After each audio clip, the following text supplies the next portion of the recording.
Well, good morning there, upstate South Carolina. How do you do? Great to be back. A long, relaxing, enjoyable weekend for me. A long, relaxing-ish, enjoyable week for the Lonzo, who makes his triumphant return. Banners waving, trumpets blaring. The great one has returned to us, ladies and gentlemen. Hello, Lonzo. Welcome back. I swear, I leave for a while and people break stuff. Everything in the building. Everything is broken. Nothing is working right. Here's how you know you're in for a day. I walk in, and the first thing I hear is the great one go, that's it. That's it. When the problem is so problematic that you're not like, hey, Rob, here's what's going on, just so you're aware, but instead just the deep sigh of everything sucks and I don't have the patience to explain it to you right now. Well, there's no pay. It's let me push this button and see what happens. That's why, because I wasn't sure what would happen. So I believe we're on the air. I mean, we're 3 minutes, 8 seconds into the show, and as far as I can tell, nothing's broken yet. Yeah, I believe I fixed everything so far. As far as I know, we're on the air. Here's what I'll tell you. We've been on the air 3 minutes and 20 seconds, and already Lonzo is more productive than Draymond Green in the NBA Finals. That's how much work my guy is going with. As if, by the way, Lonzo, how was your vacation? I'm sure 5-star hotels have a nice mattress. That's the response to how was your vacation? You know what? I'm the guy who goes on vacation and a couple of days into it is ready to come back to work. You know why? Because this job is awesome. I feel bad for people who don't want to go back to their job. I was ready to come back, but when you're used to sleeping on an adjustable bed, you go back to a flat bed, it just don't work.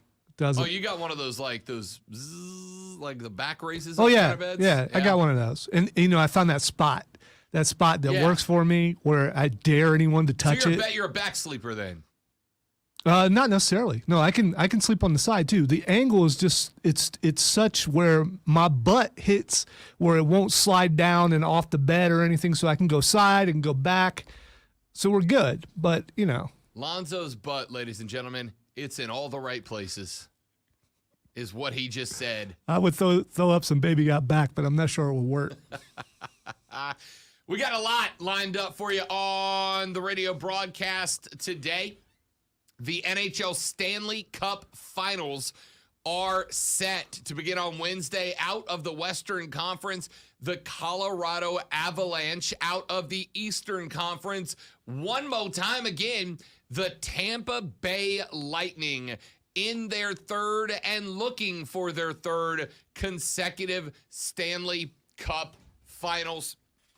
It was a really interesting series in the East as the Rangers jumped up by a pair, but then Tampa Bay came storming back to take the East. They make themselves into the first NHL team to make it to 3 consecutive Stanley Cup Finals since the early 1980s, ladies and gentlemen.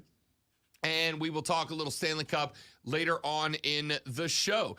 Daniel Suarez wins yesterday's NASCAR Cup Series race at Sonoma. Had to turn right, did it many, many times, and becomes the first Mexican driver to win a series, a Cup Series race, the 5th international driver to win a Series Cup race. We're going to talk about that.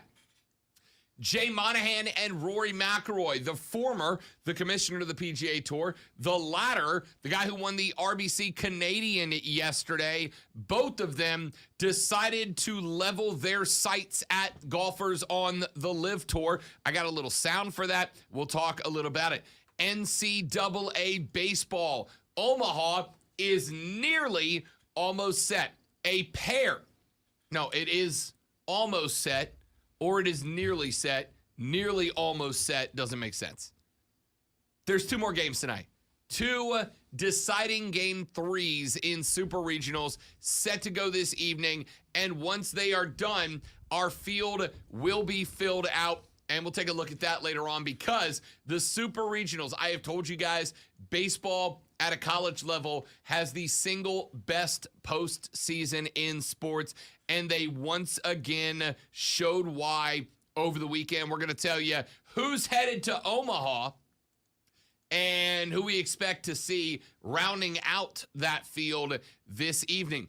The United States men's national soccer team, 5-0 win over Grenada earlier in, late last week.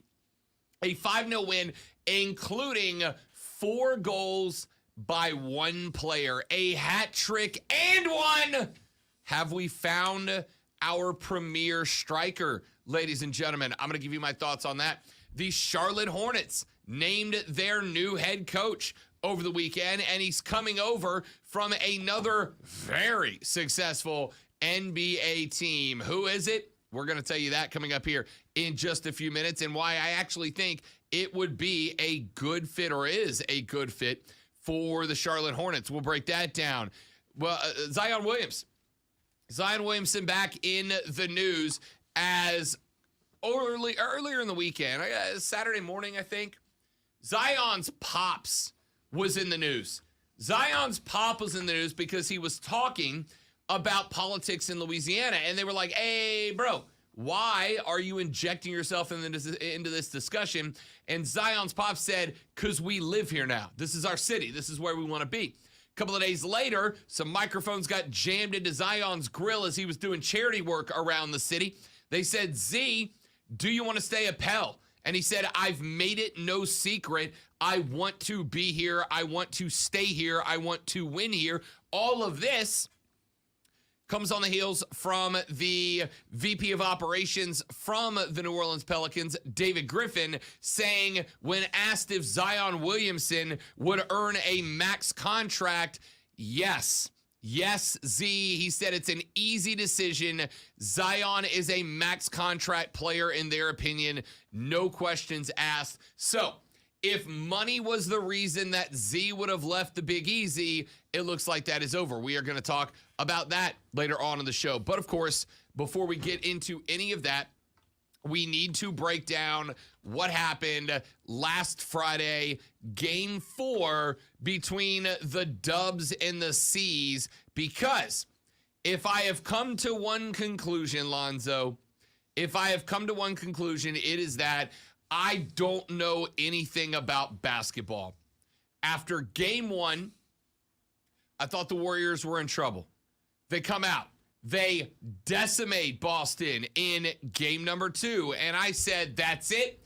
The Dubs have got the key. They have figured out Boston. This series is as good as over. Then in Game 3, Boston came out and kept Golden State off the boards entirely and end up running roughshod over the Dubs and take a Game 3 win, to which I came back on Thursday and said, uh-oh, the Warriors in trouble because Boston figured out their game plan. Bully them, push them around, attack them, hit them, make them come after you because they just do not have the size and they just do not have the physicality to play with Boston. Then we got to Game 4 on Friday night. And what happened? Steph Curry had what might have been his best NBA final series game of all time when he went for 43 points on 50% from deep, 7 of 14, 14 of 26 from the floor, pitched in 10 rebounds, 4 assists to go along with it. And basically, Lonzo, I'm done projecting and predicting the NBA Finals because I do not know what the hell goes on anymore. I just don't I don't understand it. It was Boston's going to kill Golden State. Then it was Golden State figured out Boston. Then it was Boston punched Golden State in the mouth. And then Golden State came back out and responded with a haymaker. I got nothing. A prediction is a prediction. I mean, Sometimes you're going to be right. Sometimes you're going to be wrong. What it comes down to, though, is this is a great series. I mean, isn't this what you want? Right now, we have no idea who's going to win this whole thing. I would rather have this than a sweep. Oh, facts. Facts, absolutely. I've got nothing. I don't understand. I'm good with it being entertaining. 100%. I'm good with it being entertaining, right? I love that it's back and forth. I love that these games have been thus far entirely unpredictable, and I mean that from game one. How many of us, this guy, had the Dubs picked in game one? A lot of us. The C's win. How many of us picked Boston in game two? I actually did not. I rode with Golden State. I said there's no way they go 0-2 at home. I was right. But a lot of people picked Boston because of how much they beat up on the Warriors in game one. Game three, I had the Warriors. They had the keys. They figured it out. But Boston's a really tough place to play basketball. And the Celtics were on a flow, man. They were on a flow. Yeah, but here's the thing, though. What was your initial prediction for the series? Dubs in 5. Warriors in 5. I thought you said maybe 6. I thought you said 6. Oh, I said 5, maybe 6. I mean, there's still a chance I'm right. Right. I'm pretty sure you said 6. It's not going to be 5, but it could be 6. Yeah, correct. I could still be right about Warriors in 6. But at this point, you think either team's winning 2 in a row at this point? I mean, it's certainly a possibility, but it's just been haymakers back and forth from the beginning, man. No, chances are this thing's going 7, which would be awesome. You're right about the back and forth, but I ain't nothing like a game 7 in any sport. Oh, sure. Radio guy absolutely wants a game 7. Are you kidding me? I absolutely want a game 7. Give me a game 7. Game 7s are incredible when it comes down to it. It's less about the I'm entertained or not entertained, because I am. I've been very entertained. It's more along the lines of there's no way to know what's coming. And it's my job to kind of guess what's coming. But we'll see. Steph Curry was lights out in game number 4. Put that team on his back and carried them to a dub. 18 from Clay, 17 from Wiggins. Ladies and gentlemen, Draymond Green. Can we give Draymond a hand? 2 points. He did have 9 boards and 8 assists, which was better than game 3. Game 3, I did the math. It was very high level. But if you added together Draymond's points, steals, assists, blocks, and rebounds, all 5 plus-minus category stats on the positive side, if you added all 5 of his plus stats together, it was 10. 10. He had 10. That includes his points. 10 points, rebounds, blocks, steals, assists. 10 altogether. In this one, at least he upped that a little bit into the 20s. 9 boards, 8 assists, 4 steals. I guess better. But Draymond was 1 of 7 from the floor, 0 of 2 from deep. Now, I not that I supported Draymond coming into this, but I kind of defended Draymond a little bit in that people were bagging him for doing the podcast and being bold and speaking out. And look, at the end of the day, he's trying to get into the Celtics' head, and it looked like it was working a little bit. I wasn't going to bag this guy, but I will say this. Lonzo, you could have the greatest podcast of all time. You could be the most engaging personality of all time, neither of which Draymond is, by the way. You could be the most entertaining basketball player of all time, but this is the NBA Finals. You are putting up games with 2 points and 2 points and 4 points in the NBA Finals as a starter. Look, I don't think it has anything to do with it. Yeah, don't be that guy. Don't be those guys on TV blaming everything on the podcast. I mean, how long is this podcast? How long does it take? I'm not blaming the podcast. By any means, I'm not blaming the podcast. He should be focused. He should be watching film. Nope. He should be doing all this. How can he do a podcast? He just lost. Yeah, you're going to lose some games. That's how that works. Come on. All I'm going to say is this. I saw that, and all I could think of is, man, you guys are reaching. You're the same people who complain about a president being on the golf course, like he couldn't conduct business on the golf course or going on vacation or something. The same people who think you have to be 100% focused 24 hours a day, and you don't. I hope not. Yeah, you can't. You physically can't do that. So I was not lined up in the camp of. I was not lined up in the camp of it's the fault of the podcast or he needs to stop podcasting. All I was going to say about it, and by the way, I promise you, Draymond does not give a boat about what I have to say or anybody else. That's why he's Draymond Green. The only thing I was going to say is when you finish an NBA Finals game in which your team is getting bagged and it is your job to be the goon. It is your job to be the goon. When you get your asses kicked in an NBA Finals game, and then 30 minutes later, you are already recording and going live in your hotel room, maybe not a great look, right?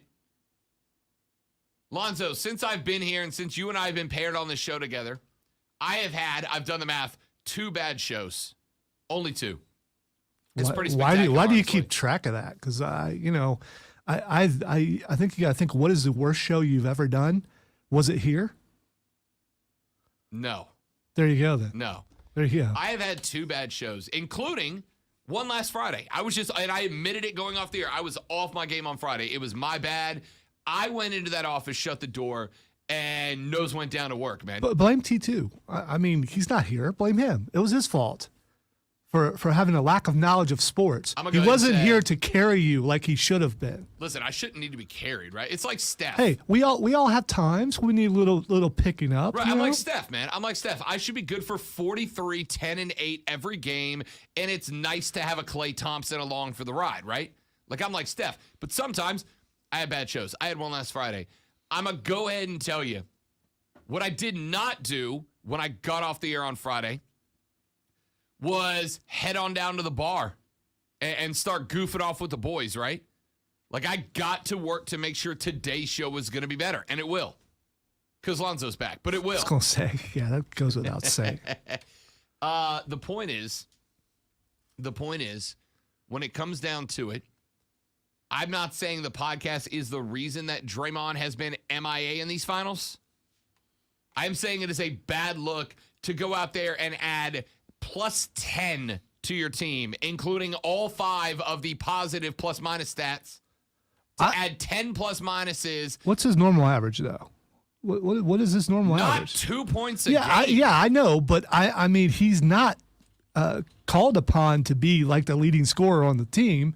He's there for rebounds. He's there to rough people up. He's there to be annoying. He's not there to carry just about anything. Look, again, I don't need him doing 20, 25 points a game. He had 9 in game 1. He had 2 in game 2. He had 2 in game. Sorry. Let's see. 4, 9, 2, and 2. That's his points. Here's his shooting percentages. 2 of 12 in game 1. This is all from the floor. 2 of 12, 0 of 4 from the arc. Game 2, 2 of 3, 0 of 1 from the arc. Game 3, 1 of 4, 0 for 2 from deep. And game 4, 1 of 7, 0 of 2 from deep. It's not great. My man is 0 for 9 from behind the arc. Why are you still shooting threes? And it's bad that I can do the math in my head. He is 14, 15, 19, 26, 1, 2, 3, 4, 5, 6. He's 6 of 26 from the floor and 0 for, what did I say? 9 from deep. And you could put me out there and I could go 2 of 26 and 0 of 9 from the arc, and I suck. Here's the difference between you and Draymond Green is if Draymond Green was dropped by Golden State, just about every team would pick him up. Because every team wants a guy like that on their team. In the regular season, sure. Sure. Draymond has been disappointing. Do we agree that he has been disappointing in this series? Can you at least say he's been disappointing? I don't have high expectations for anyone on the Golden State Warriors team. So, to be honest, I didn't notice. Ladies and gentlemen, Colonel Grudge has made his return. Let's take a break. Come back. We got some more of this we need to talk about.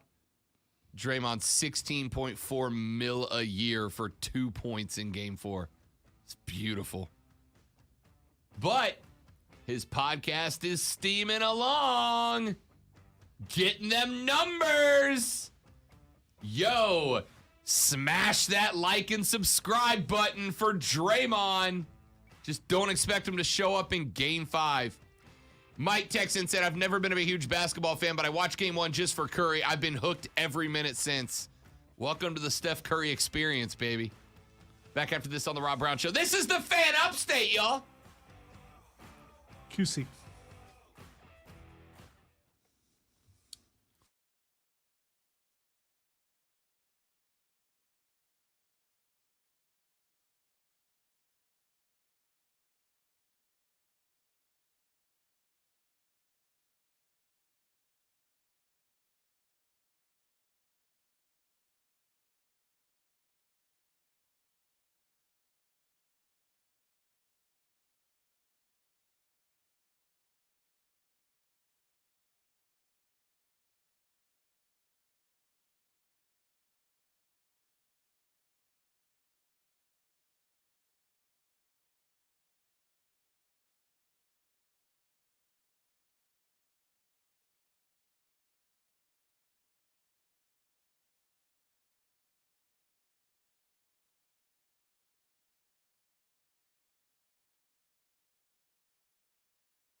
bought me a Dundee. I did. You're awesome. I've never wanted Dundee. There you go. I wanted Dundee, you guys. Where's my camera? I moved it. For your awesome performance last Friday. There you go. I have no idea what kind of candy's in there. Cherry flavored. Okay. There's a store called Sugar. And yes, they have nothing but sugar stuff. So I'm in. I saw that. I was like, okay. Yup. Big fan. Thank you very much. You know, I talked about this on the show Saturday. So we went to this new restaurant at Broadway at the beach. We're eating, and then suddenly Silver gets scared out of her mind because a DJ stands up on a table and he starts, "Hey, everybody, welcome into the restaurant." What kind of jerk would just start yelling on a live broadcast? No, it was a microphone. It was loud in there, and he's like, "All right, we're going to do a trivia contest. Who's got an out-of-state license plate? All right, give that person a prize." I mean, straight up obnoxious radio voice guy. And the whole time I'm like, I am trying my best to not turn around, because if I do, he probably would have, got scared and fell off the table. I had to take her out because she was that scared it was that loud. And at one point, all your servers are going to line up at your table, and they expect you to stand up and do the Macarena. It's like, oh, my God. Time and place, DJ, time and place. Well, you were in a vacation area, though. Yeah. Well, yeah, it's exactly. It's a tourist attraction. It's a new restaurant. I mean, if there was a full crowd there, it probably would have been okay. There's like 10 people there. Yeah. That's worse. Tone it down a little bit, dude. And they had a film crew there. That's how new it was. They were filming their food, then watching the guy like get up on the hamburger, and they had this little stand that lit up the drink. Yeah. That they put it on as they were filming and everything. Then a guy walks over and says, "Hey, could I film you taking a drink off the thing?" And I said, "No." I said, "Why?" I said, "Because I don't drink." And he just looked at me like, "Why would you refuse?" And it's like, okay, I have said, and it's true that I don't drink and haven't my entire life. Listeners do go on vacation there. That's all they need to see is me doing. Banging out of my time. Yeah. Plus, I'm not doing it anyway. The guy was offended, and I could care less.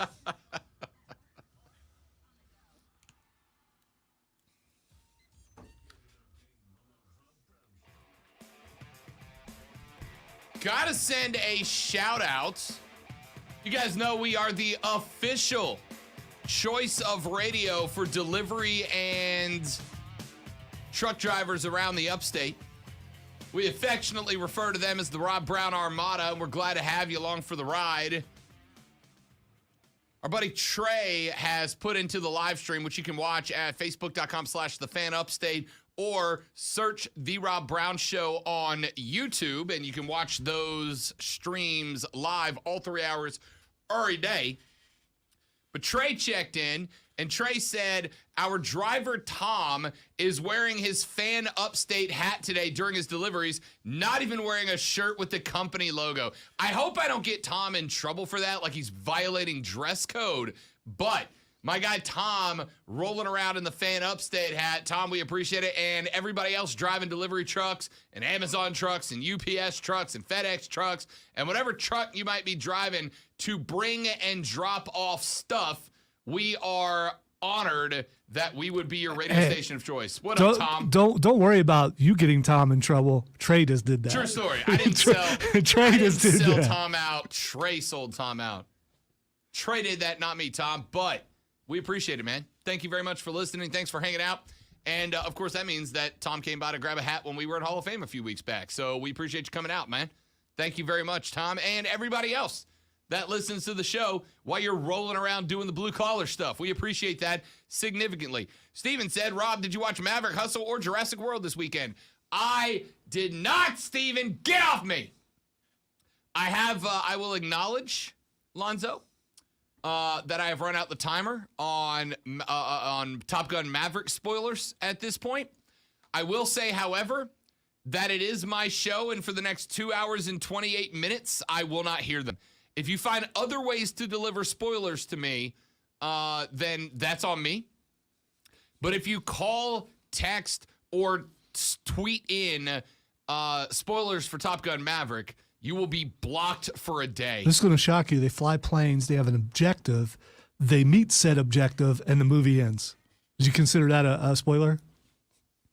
I mean, it'd be a pretty weird movie if they ran Top Gun Maverick and they failed at whatever they were attempting to do. Yeah, everybody died at the end. Maverick will not be back. There was a mass explosion. The enemy was like, they spoke some Russian and boom, blew everybody up, and that was it. This is what you get for having old pilots. That might be the Russian ending. They may have changed the ending over there. Who knows? I don't know. This is what you get for having Tom Cruise do planes. It's a terrible Russian accent, but you get the point. Sounded more German, but whatever works. Top Gun Maverick, and I will say this, and then I'll stop talking about it. I did not get to Maverick because on Saturday I planned to go after the Greenville Liberty game that I was doing play-by-play for. Planned to go Saturday, and then during the I got off the show on Saturday, my nationally syndicated radio show on Saturday. And when I got you mean that show that you lost a bet on? That's the one. That show? That's the one. Super not looking forward to Saturday. I'll tell you about that coming up in a little while. Anyway, got done with the show. Planned on going to watch the Liberty play and then going to watch Top Gun Maverick. Because Saturday, I like going to really late movies on Saturday, right? Because nobody else is there. And as I was getting ready to go to the match, the lady friend goes, "This is weird, but I kind of want to go see Maverick." I was like, all right, well, what are we going? She's like, Monday, Tuesday. So I had to put that off. And then when I told her that I wanted to see Jurassic World, she was like, yeah, me too, but I haven't seen the last one. So I will say this. I did sit and watch Jurassic Park Fallen Kingdom. Is that the last one? I think Fallen Kingdom was the last one. We're going to go with yes on that. I think that's I the saw last it, one. but I think in fact, I know it was. Fallen Kingdom was the last one.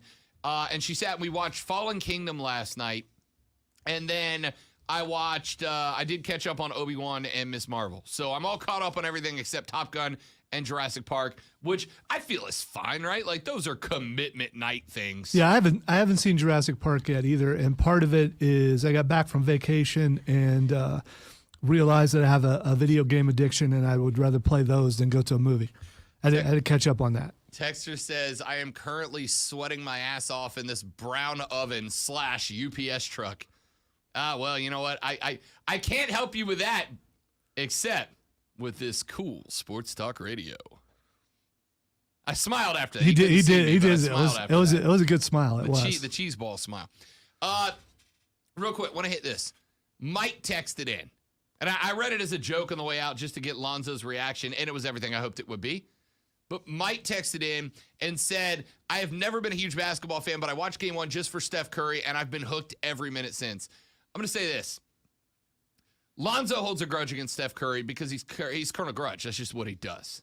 Steph Curry made him wear a dress on air one day. He's never let it go. That being said, if you could objectively look at Steph Curry and you're not Lonzo and not have a good time watching that guy play basketball, I don't know why. Steph Curry, aside from being really good, like threatening the Mount Rushmore of basketball good, the dude is a joy to watch play. He is a fun guy to watch play because he is equal parts intense as hell, and you can see him having fun while he's doing it. Steph, early in game 4, knocked down a 3 early, one of 7 on the night. Knocked down a 3 early and didn't necessarily look at the Boston bench, but kind of looked at the Boston Celtics fan behind the bench and started giving them the business. And you could tell my guy is locked in right now. He is locked in and missiles freaking hot. How can you not have fun watching Steph Curry unless you're Lonzo? The dude is fun to watch play. He's exactly what the league needs right now. He is fun to watch play. There's a guy right there. There's Mike right there saying, not a big hoops guy, just tuned in because I wanted to see what the business about Steph was, and now I'm tuned into every minute of the finals to watch him. Good, bad, ugly, win or loss, Steph Curry's fun to watch play basketball. He's fun to watch work screens. And this is not just because he lifts from half court and knocks it down 50% of the time. Steph is fun to watch play because of the way he works the basketball. You can know that Steph Curry is coming off that screen, turning and shooting from 2 feet behind the arc, and there's still nothing you can do about it. There is still nothing you can do about it, and there is something that is spectacular about that. The dude gets the game. He sees the game. He knows the game, and he dictates the game. He doesn't let the game come to him, right? A lot of great players, and this is not bad. It's just a style of ball. A lot of great players let the game come to them. A lot of great players, not that they force the issue, but they figure out the pace of the game and they adapt to it. Steph Curry says, you want to play aggressive defense? That's fine. We are going to go with the most old school play of all time. We're going to go pick and roll. Good luck stopping me coming off of that.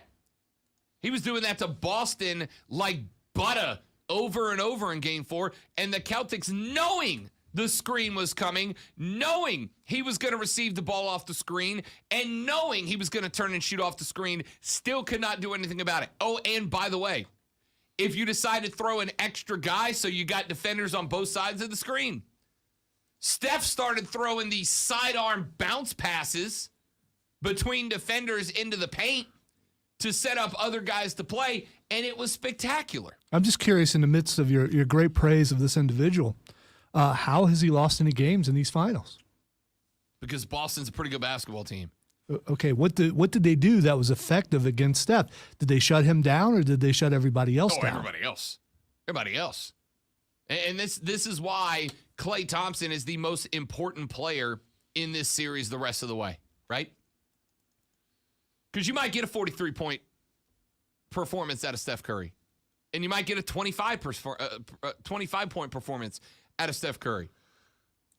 This is why Klay needs to be the difference. If Steph gets 43, Klay can get 12 or 15 and be fine.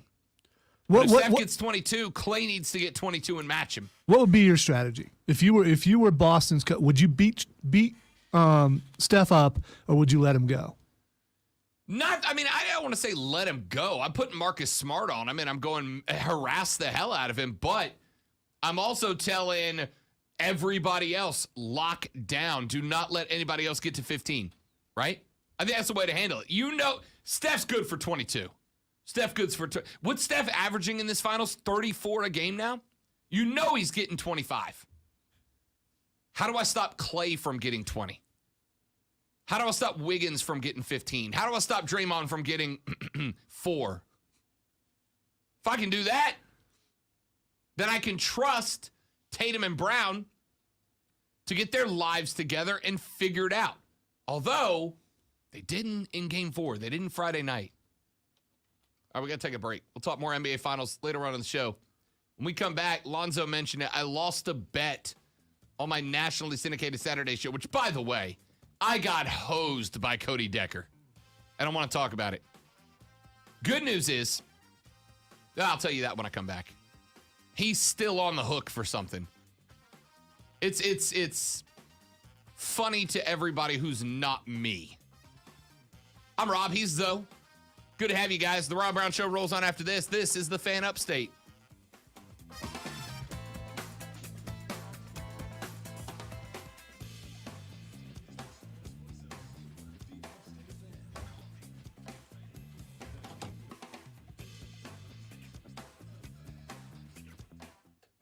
Trey said, I ordered some Vegemite, and hopefully it'll come in today. Oh, dude, mine gets here tomorrow, and I'm not going to open it until the show on Saturday. How bad could it be? I mean, I've heard some people talk about it, but how bad could it really be? Somebody did not see Cody Decker's reaction to trying it. Well, here's the thing, though. I mean, you know, it's radio. You're also live on Twitch. Maybe he just was making you think it's worse than what it is. I'm going to go behind the curtains here. I asked him when we got off the air, I'm like, how much did you ham that up for a reaction? He was like, dude, it was awful. He goes, I was not playing. I thought I was going to vomit. As someone who's done quite a few gross taste tests on the air, I get it. I'm gonna bring you. You know what? I'm gonna bring you some on Monday to taste test. Oh, I'll do it. But how do you know that I'm being genuine? Maybe I'll just like, man, that's good. Can I take it home? I'm gonna ask you to. I want to watch your reaction first. I'll do it though. I don't care. I tried haggis on the air before. I mean, you know, if you're willing to try haggis, you're willing to try just about anything. The only thing that's made me throw up was either sheep cheese or goat cheese. I can't remember which one it was, but I barely made it to the trash can, and Chris got some on him. That's all I'm saying. Which was worth it to me because he's the one who brought it in. He found a cheese sampler that had like a bunch of different cheeses in it, but it looked like it had been shipped here from somewhere. You had to pull the plastic off to get to it. So, it was not good.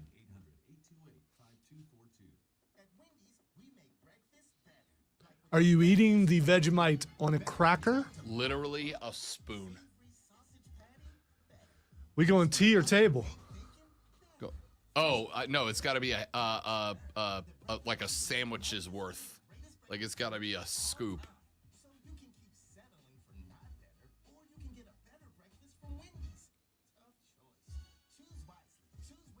I'm not thrilled about it.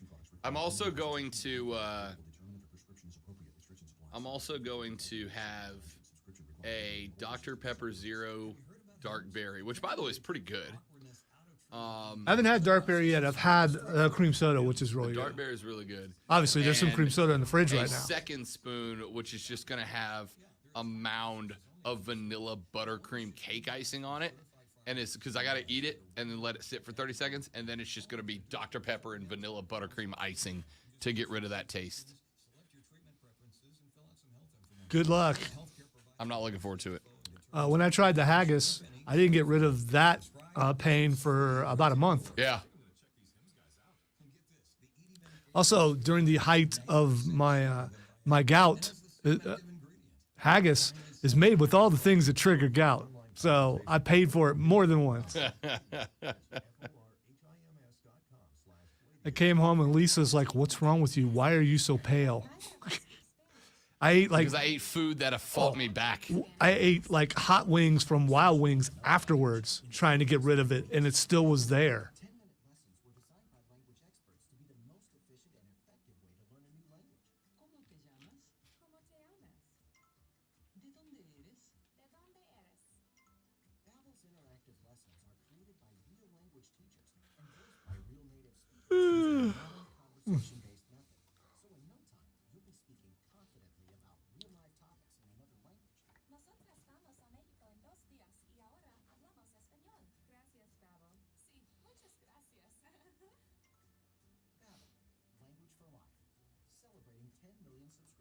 Wow, this is a long break. Wonder why.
Yeah, I agree, Trey. The dark berry is How could you not surprisingly good. be a fan of the nectar of the gods, Trey? That's what I want to know. Well, one of the nectar of the gods. I mean, there are many, Nectar of some gods. Yeah. Which pantheon? I'm not sure. Non-specific deities. Yeah. Yes, non-specific deities. I did find the zero sugar melon Mountain Dew at the beach. Can't find it around here anymore. So yes, I bought a couple cases. Because you gotta.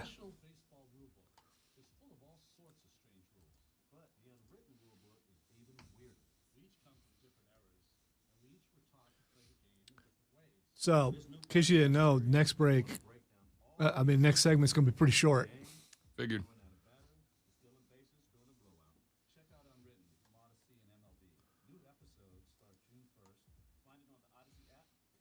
And all this stuff that just happened last week, I knew was coming, and I argued with Chris over it, and he seemed to be very happy about it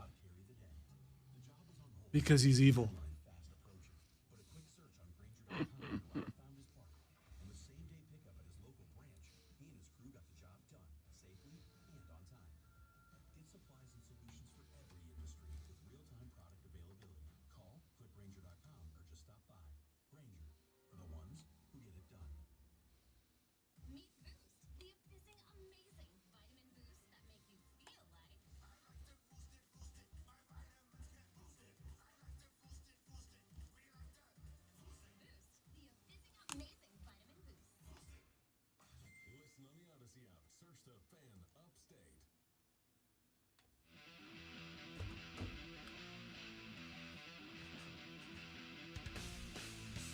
Texter says, I see your texter's brown oven and raise him black asphalt shingles that were literally 100 degrees at 9 a.m. this morning. You know, I think the thing that I like most about this job, Zoe, is that I don't have to do any of that.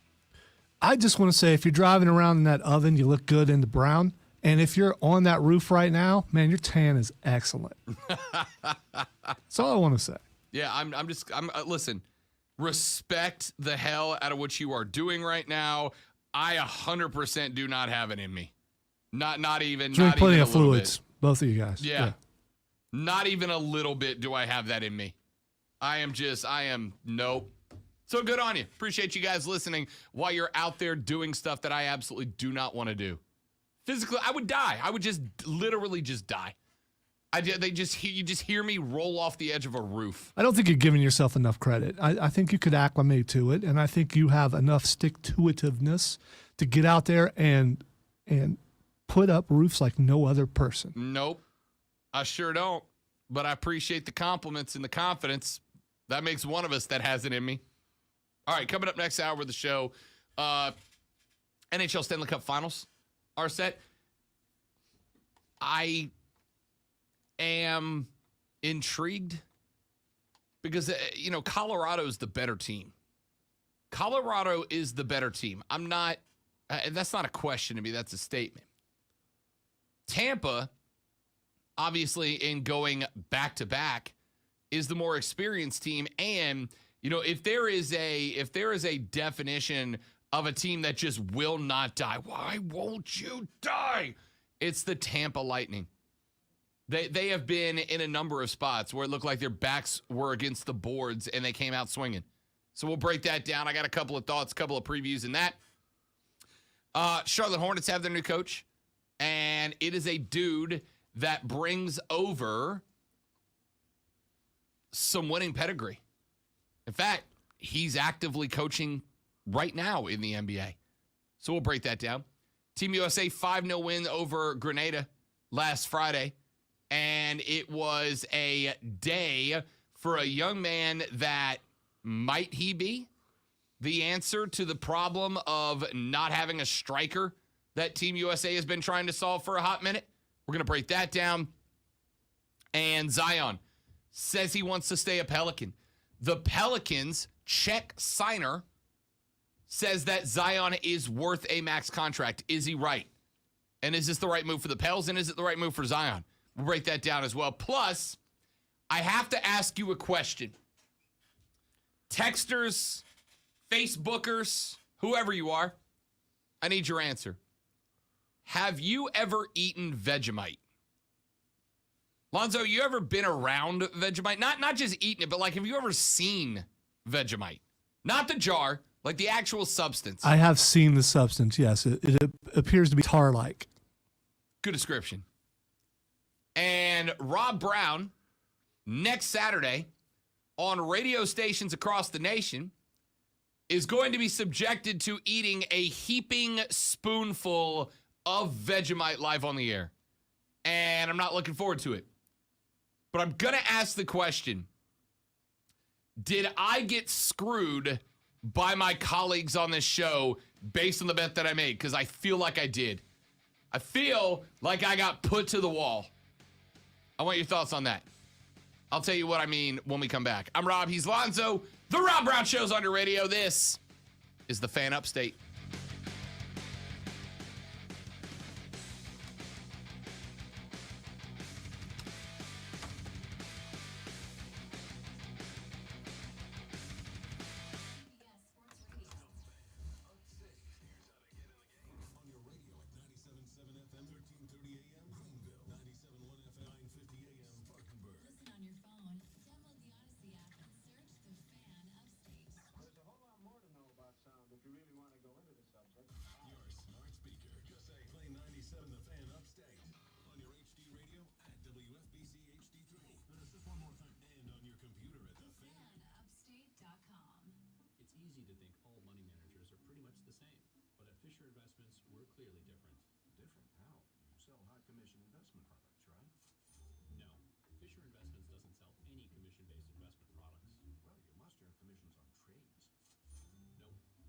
All right, Tim moved my stuff around. Dang it, Tim.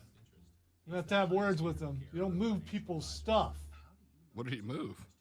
He moved the stuff on my hotkeys. Oh.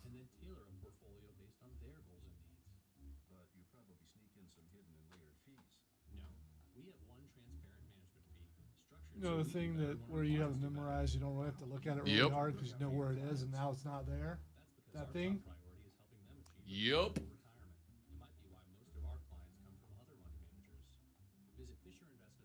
Mike said, "Vigil, what?" Well, if you listen to the song "Land Down Under," he just smiled and gave me a Vegemite sandwich. He just smiled. Give me a Vegemite sandwich.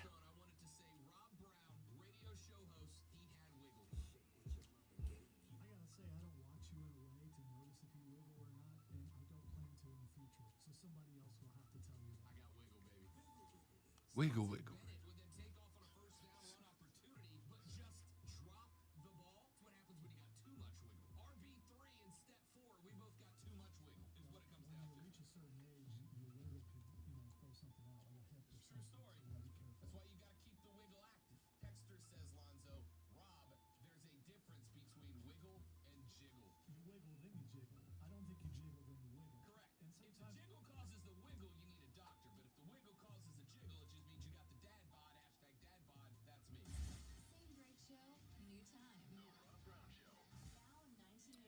Were you here the other day when the guy got upset about the Phallological Museum promo?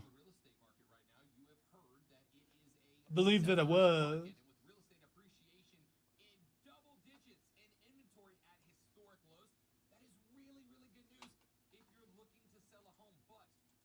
Wiggle, wiggle, wiggle.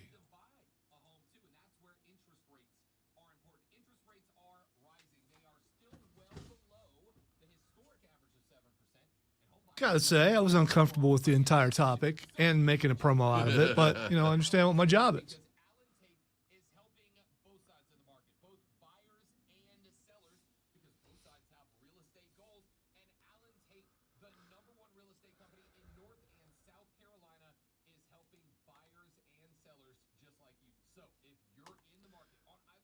So I'm at Medieval Times and sitting there at a table waiting to go in. By the way, they have horns, drinking horns.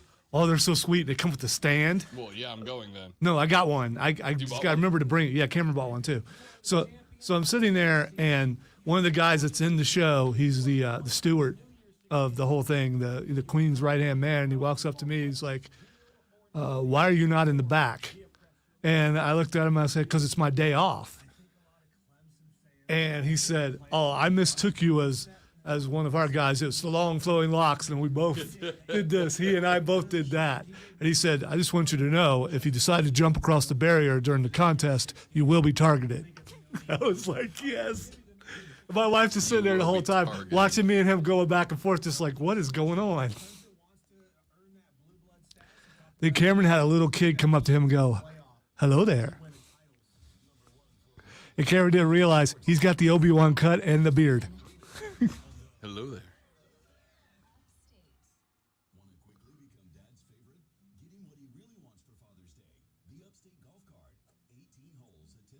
I think the guy didn't think I was going to go back and forth with him. But, it's just like, okay, this is fun. And our night lost because he sucks. My guy won the night. I went there when I was in Jacksonville, and the guy from our section won, and I started acting like we had just won the Super Bowl. Oh, I was taunting the other sections. It was a blast.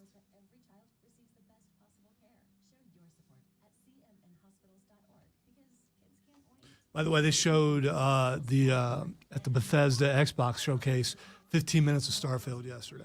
If you get a chance to look at it, there's 1,000 planets. That's what I heard. And you can go to every single one of them. Some people are upset because it looks like No Man's Sky, but No Man's Sky is a good game. It's Fallout 4 in space. I started No Man's Sky. No Man's Sky is a little boring, though.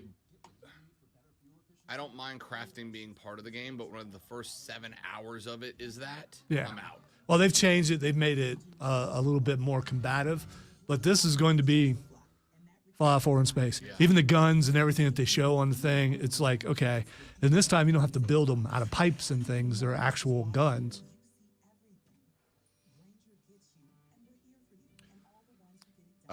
Did you see the Facebook's message I sent you? I think it was Wednesday or Thursday last week. I was flipping by and I saw Attack of the Show was on. I used to watch Attack of the Show when like Olivia Munn was the host back in the day.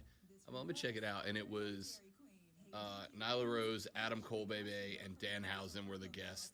Yeah, I didn't get a chance to check it out. Genuinely funny.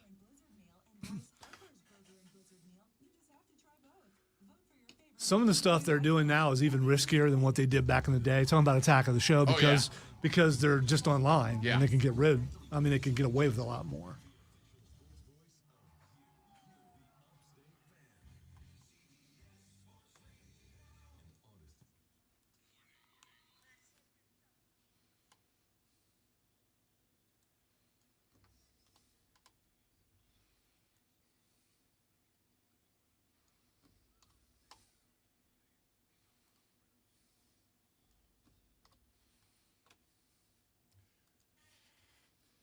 Our numero dos of the show goes now. This is the Rob Brown Show right here on the Fan Upstate. Hello, Upstate South Carolina. Hello, America. Hello, world.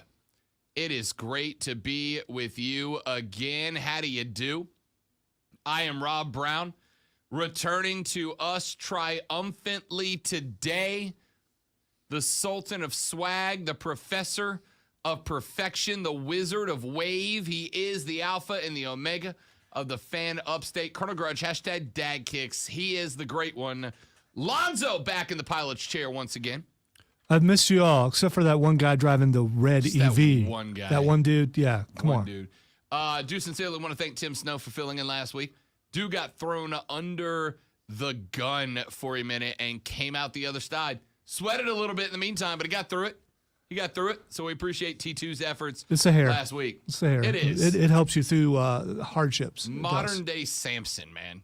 We appreciate it. Thanks to T2 for checking in and hanging out with us last week. But now we spend some time with you guys. Did I get screwed over by my co-hosts? Here's the question.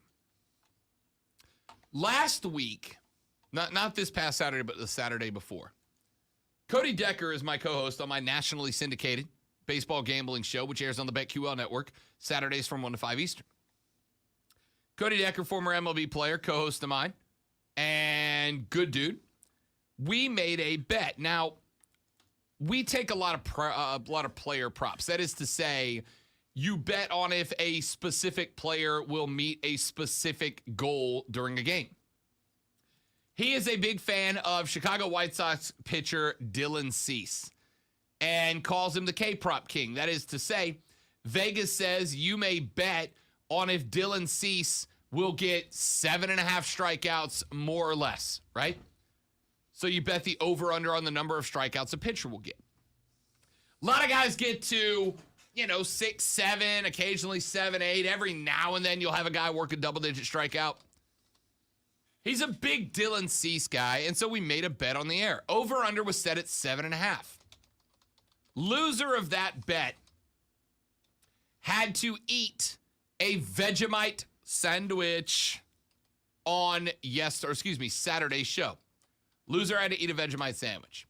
Well, Dylan Cease, for only the second time so far this season, was chased from the game with only 5 Ks. So Cody Decker had to eat a Vegemite sandwich. Now, first off, I'm going to say this, and I think this gets me off the hook a little bit. Instead of Vegemite on bread, right? Relatively tasteless bread, Cody was out of bread. So he made the Vegemite sandwich, Lonzo, on 2 gluten-free blueberry waffles that he toasted beforehand. I feel like he got off the hook a little bit there, right? Like you have introduced new flavors and an extra taste element in actually heating up and toasting the waffles before you ate them.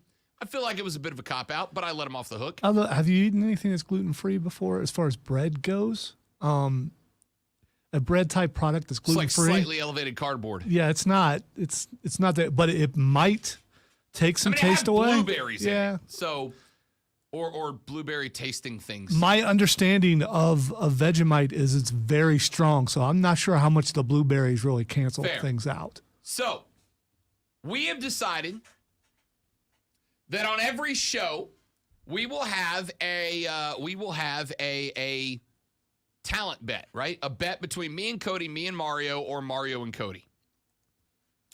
And the loser of that bet has to suffer some form of punishment, right? So one of the things that's coming up on this week's show, and he will actually join us once it happens on this show on the stream, is that Cody Decker, in losing a bet 2 weeks ago on the air, has to dress like famous 1990s WCW wrestler The Mountie.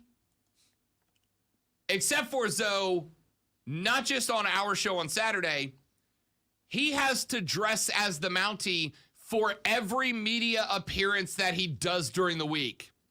There's about 14 of them. And, Zoe, he cannot explain why he is dressed as the Mountie. He just has to run through it like it is a completely normal thing for him to do. And if asked, why are you dressed like a Mountie? He can only respond with, I don't understand. I just got dressed. Like it's, again, a completely normal thing to do. Gotta go straight up, straight man without, and it's a hard thing to do without cracking. You just gotta own it. So, I lost my first bet of the season this past weekend. Now, ordinarily, we try not to recycle punishments, right? Like, it's got to be something new, creative, and humiliating. You emphasize I lost my first bet. I mean, that was an arrogant I. Okay, all right. So you were going for that. Yes. Good job. Hating-ass Mario has lost multiple bets, which is why, if you missed when we talked about it on the air a couple of weeks ago, Lonzo hating-ass Mario had to go into the nicest steakhouse in Indianapolis, Indiana, dressed as the Crow.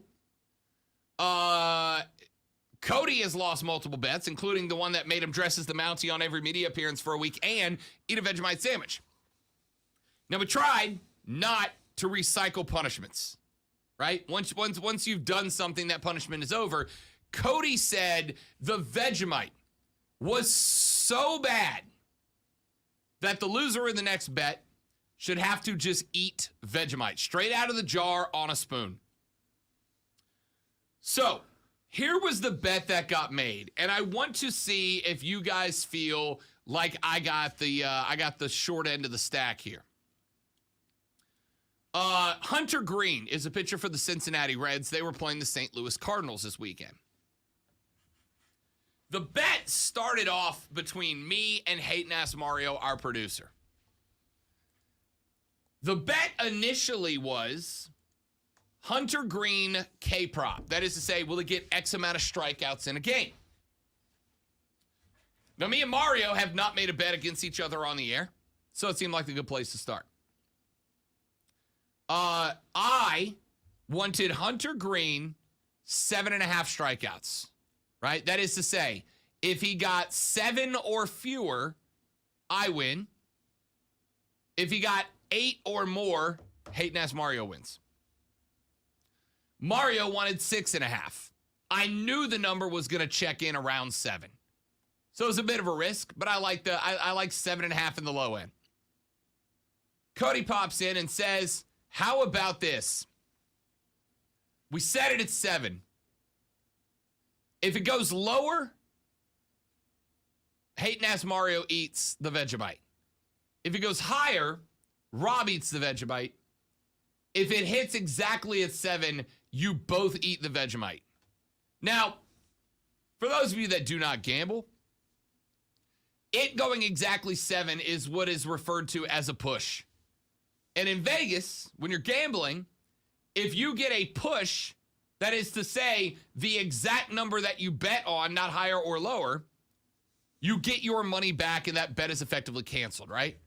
So if you bet 7Ks and you get 7Ks, that's a push. And in Vegas, they just give you your money back and it's cleared.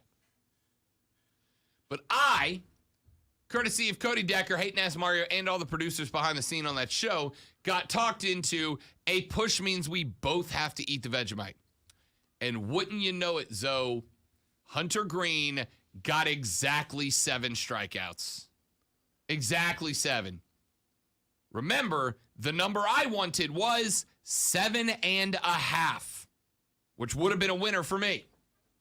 Would have been a winner for me. So now I've got to go spoonful of Vegemite. You know, like when you were a kid and you would take a spoon and you would just like get a big spoonful of like cake icing out of the little red Betty Crocker tube and you just hammer down a spoonful of cake icing? Or like peanut butter or something. Peanut butter, or whatever. I got to do that, but with Vegemite. For those of you who don't know what Vegemite is, when they are done fermenting beer, a stout, which I'm a beer guy, I am not a stout guy. Do not like stouts. When they are done fermenting a stout, in the bottom of the barrel or that big aluminum thing you see when you drive by a brewery, in the bottom of that, Lonzo, is a tar-like sludge. That is the remains of the yeast.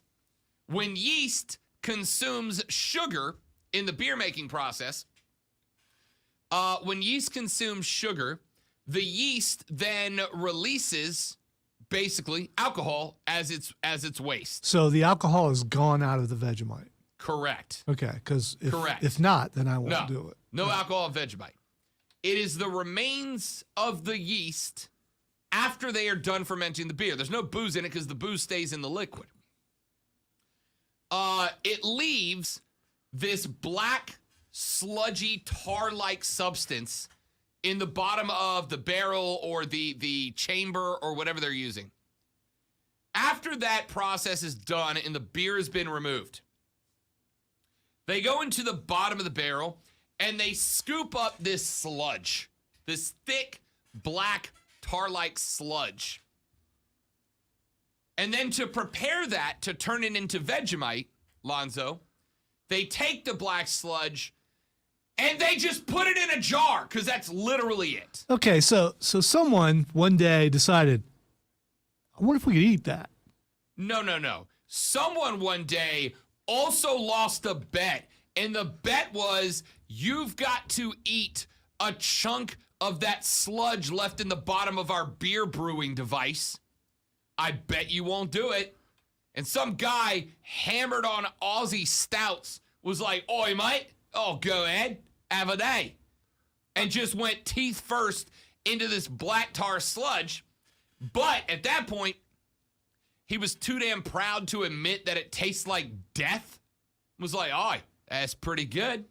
Won't you take a spoonful, mate? And then all the dudes started having to gut down this sludge. But because it's Australia, none of them could go, oh, this is terrible. They all just had to sit there like, oi, delicious, mate. Because that's all Aussies talk. All right, so and it's an awesome Aussie.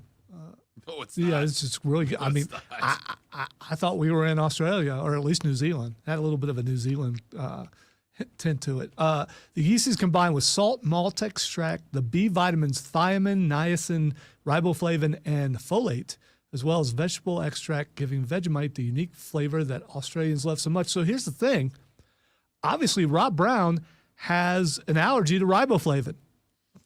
Listen. I mean, it's well known by our listeners that Rob Brown has an allergy to riboflavin. I appreciate you trying to bail me out. I am a man of honor and conviction. I lost the bet. It was a dumb bet. It's not how bets work, but I took it. I own it. I have already ordered the Vegemite. It is on the way. It'll be here tomorrow. I will not open or smell the Vegemite until I am live on the air Saturday. Listen, if they did set you up, you probably deserve it because no one likes that guy who never loses. No. I mean, And if you're over here, you're paying up, the other guy's paying, and this guy's just smiling the whole time, you want that guy to have to pay. We are, what, 8 shows deep, 8 or 9 weeks deep into baseball season at this point. I have not lost a bet. I have not lost one. I have smoked everybody so far.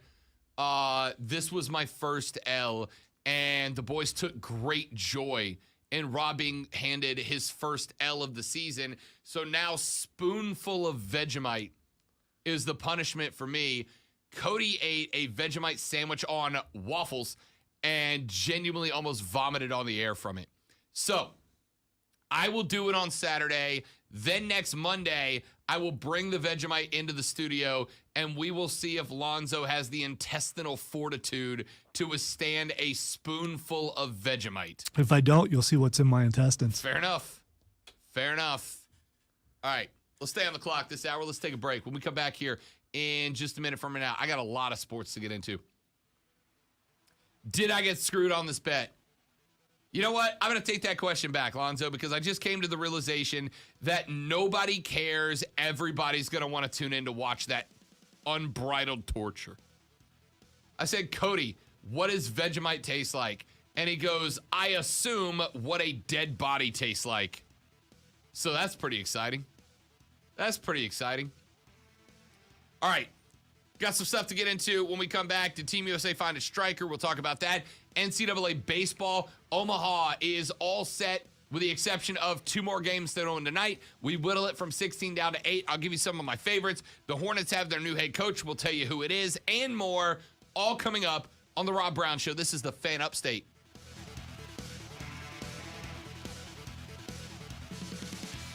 Seb says gluten-free. Seb said gluten-free bread is just compressed grits. Yeah, I'd have to agree.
All right, we back. Skrilla, welcome in, big fella. Good to have you, my guy. And Daniel's showing up, repping Tampa. I'd love to see it. Both look good in the comeback, 4 straight. This Colorado team's really good, though. Really good.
The Rob Brown Show back on your radio. It is the Fan Upstate. Rob and Lonzo and you here on the show. The Charlotte Hornets have their new head coach. Kenny Atkinson will be the next head coach, a guy with a pretty solid reputation around the league. But the thing that he seems to be best known for is having a habit of developing young players into proven players, regardless of their level.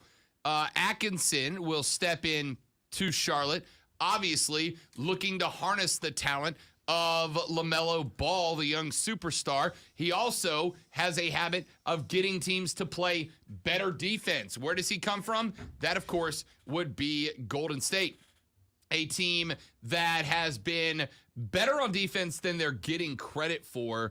They have had some times where they've allowed Jason Tatum and Jaylen Brown to go off, but they've also had a few where they have locked those guys down, forced other Celtics to pop up and get wins, and they haven't been able to, hence that series being tied at 2 games apiece. The Hornets, on the other hand, have been not great on defense. Ranked in the bottom third of almost every single defensive statistical category throughout the last few years. Now, I will say, before we all start beating up on the old coaching staff, I do want to point out that MJ and Mitch Kupchak never really drafted or brought in defensive players or free agents over the years. Charlotte very frequently found themselves putting up 118, 120 points in losses because they just did not have somebody to guard the middle, somebody to defend the middle. That is going to be step one. A good key to what the Hornets are going to need to do to succeed moving forward under Atkinson is going to be to add some defensive pieces to this team because they just didn't have it. Listen, if you want to build a track meet team, that's fine. If you want to build a team that goes and scores 120, 125, 130 a game, that's fine. I'm good with it. With the recognition that as you get deeper into the playoffs, as you get deeper towards a championship, officials are going to be much more lenient with foul calls. And I think we've seen this in this series, right? I mean, Steph is ending games shooting 5 or 6 free throws, not 12 or 14 like he has in the regular season. You put yourself at a disadvantage late in the series, late in the playoffs, in playoff series, when you do not have guys that can lock down the middle. That is why Robert Williams has been so big for Boston. That is why everybody's a little disappointed in Draymond, a guy that's supposed to be a rim protector and is just not. That being said, Atkinson was a head coach with the Nets at one point. He was there 3+ years, a record of 118 and 190. which has got a lot of Hornets fans confused. Why is this the guy? Why is this who we're going with? The answer is because you have a very young team. You have a very green team. You have a green team that with some development could grow and turn into a really solid foundation for players. And you now have a guy with a championship pedigree, a Golden State assistant, a guy in the middle of an NBA Finals that has helped to develop some young players in the past. Chris LeVert, D'Angelo Russell were two guys that worked under him that turned into really, really solid players. So the question is going to be now, and this is really what I think is the most important part of the conversation. Can the Hornets have a front office that puts the right pieces in play, right? Can the Hornets get Mitch Kupchak, Michael Jordan, and the guys that are pulling the strings on these decisions to get their heads together and actually build pieces around guys like LaMelo? This is a team that is quick, but not a team that is very strong. This is a team that has finesse, but almost zero physicality to them. Is this a situation where Atkinson can develop these guys into bigger, tougher players, into players that are aggressive with the basketball, that are physical with the basketball, and provide them with a rim protector, provide them with a guy who can lock up three-point aces? That's going to be the question mark. So far, the Hornets have failed to do that over the years. The Hornets have built a team, and it doesn't surprise me out of Michael Jordan, but the Hornets have developed a team that is known for getting up and down the floor, for putting on points in bunches, and for getting into shootouts with squads. And that's fine. But that model doesn't work against the Golden State Warriors, for instance, right? Golden State can score 120 with anybody, but they also can lock down the middle. That model doesn't work as the Hornets are built today against the Boston Celtics. The Celtics are a team that can also play some really physical defense, but have a pair of guys that are good for 25 a game. You have got to build a better roster. At the end of the day, I don't hate the pickup of Atkinson. I don't love it. Mike D'Antoni was the other big-name finalist for this team, and I hated that pick. Mike D'Antoni is, of course, an offensive wonder boy, right? The guy knows how to build a team that is going to score a bunch of points. But this is also a team, also a coach that we have seen in the past. He's got teams that give up 117 points a game on average, right? The guy has little to no defensive mindset to him at all. And that's a problem because that is what Charlotte is missing above all else. If they don't figure out how to get this team to play a little defense, then nothing is going to matter. It is about two things. It is about finding the ceiling for LaMelo Ball, who we have seen some spectacular runs out of LaMelo. LaMelo Ball is the only thing that has gotten me over my irrational, I don't think it's irrational, my hatred of the Ball family as a whole. Because he's that good. But you got to find the ceiling for LaMelo. You got to find top tier for LaMelo.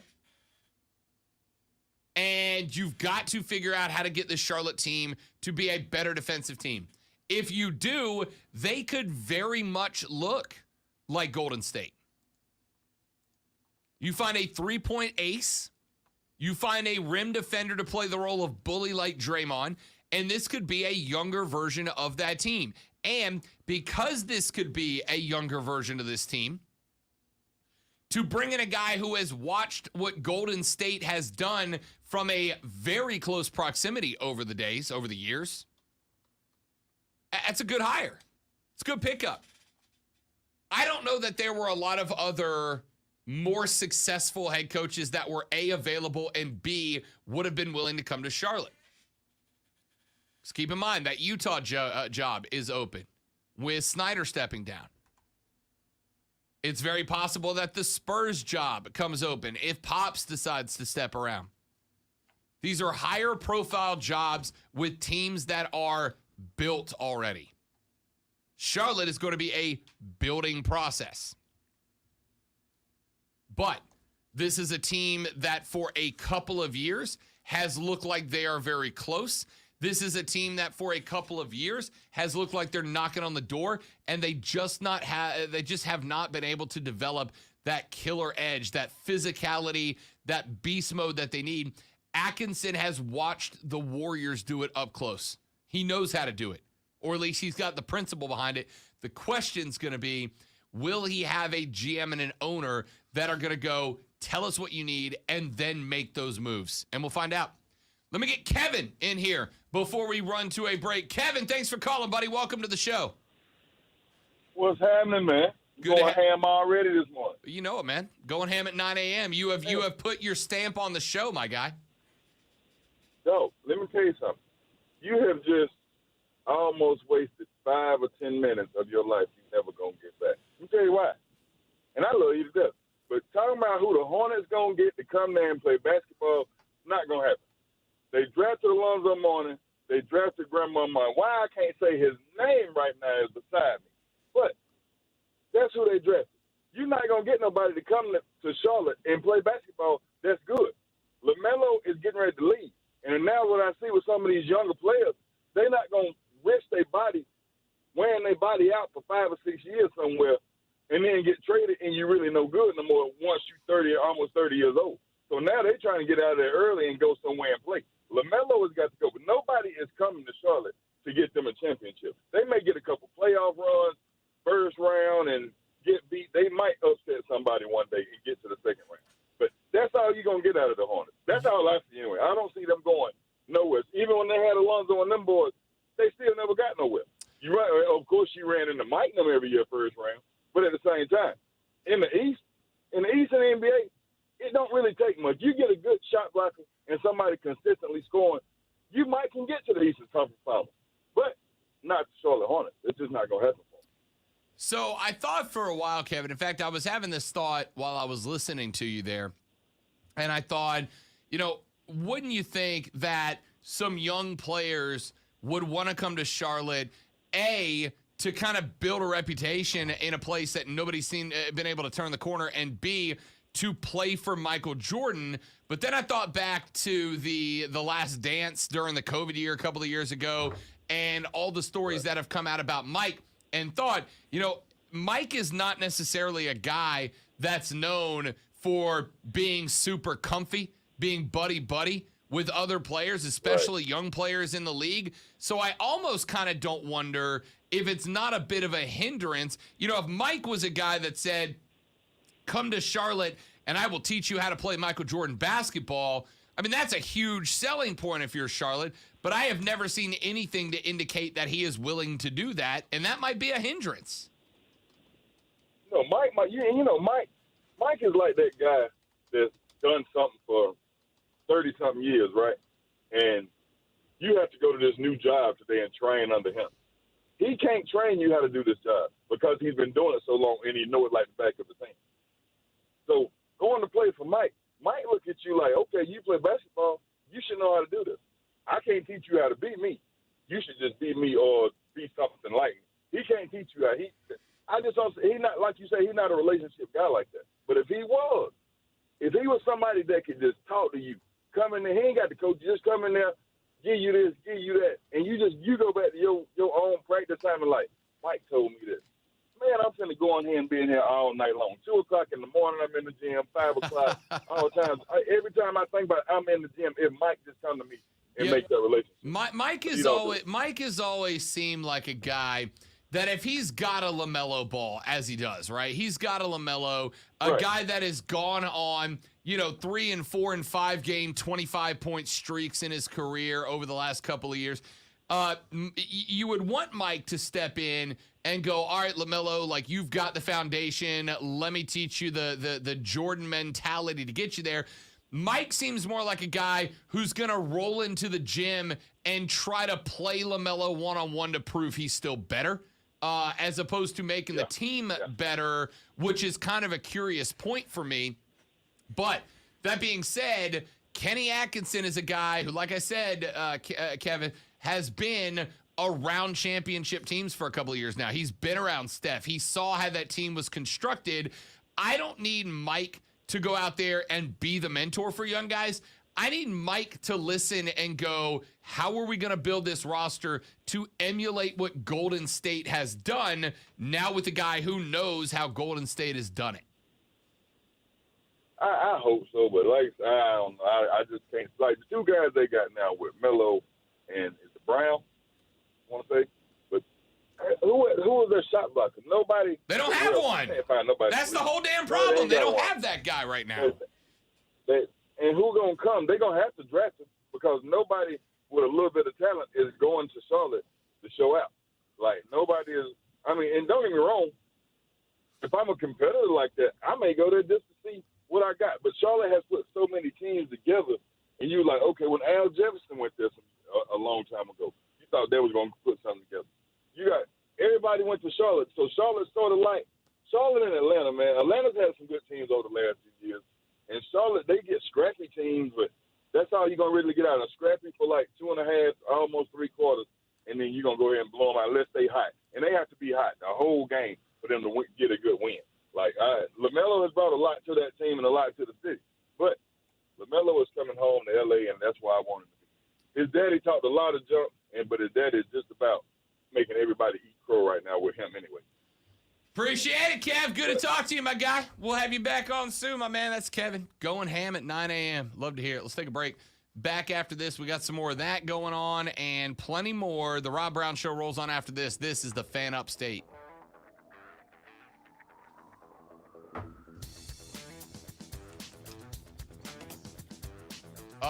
No, Keegan. See, what happened is last week, my man T2 was like, you're going out at 14 after no matter what. Like, he's bumping music at 13. It is what it is.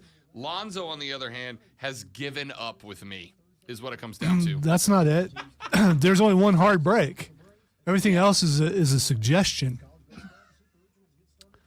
Yeah, boss, I thought it was just a suggestion. It is just a suggestion.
All right.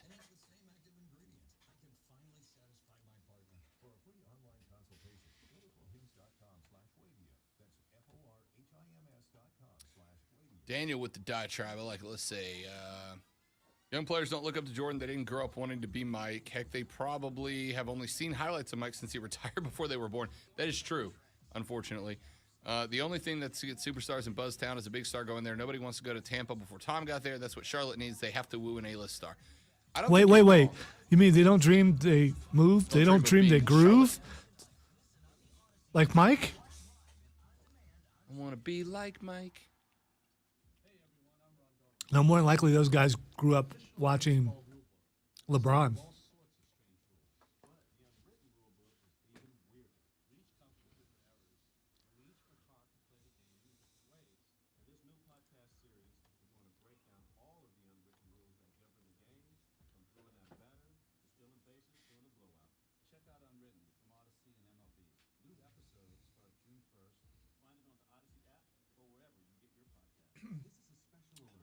I might start tuning into the Draymond podcast, see if I can get. It's live, right? I don't know if it goes live. I believe it might be live. I hope so, because I want to see if I can get banned. From Draymond's podcast. Yeah, I think that would be a point of honor. Can I make him mad?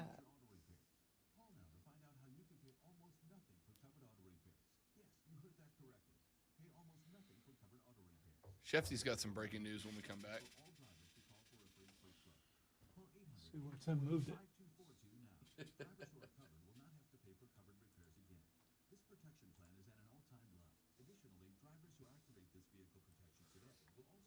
Want one of those spinning helmets. Yeah, those are cool. I wonder how big they actually are, though. They're not. They're like Riddle mini helmets. So here's the thing, Daniel. If that is true, how you feel about Rudy Gobert, right? He fills both of those roles. He's a shot rocking, he's a rim protecting shot blocker, and I would say Rudy Gobert's an A-lister, right? I think Rudy Gobert might be the play. Seb said that too. Seb said need to get Gobert ASAP. Prisman next break. Okay.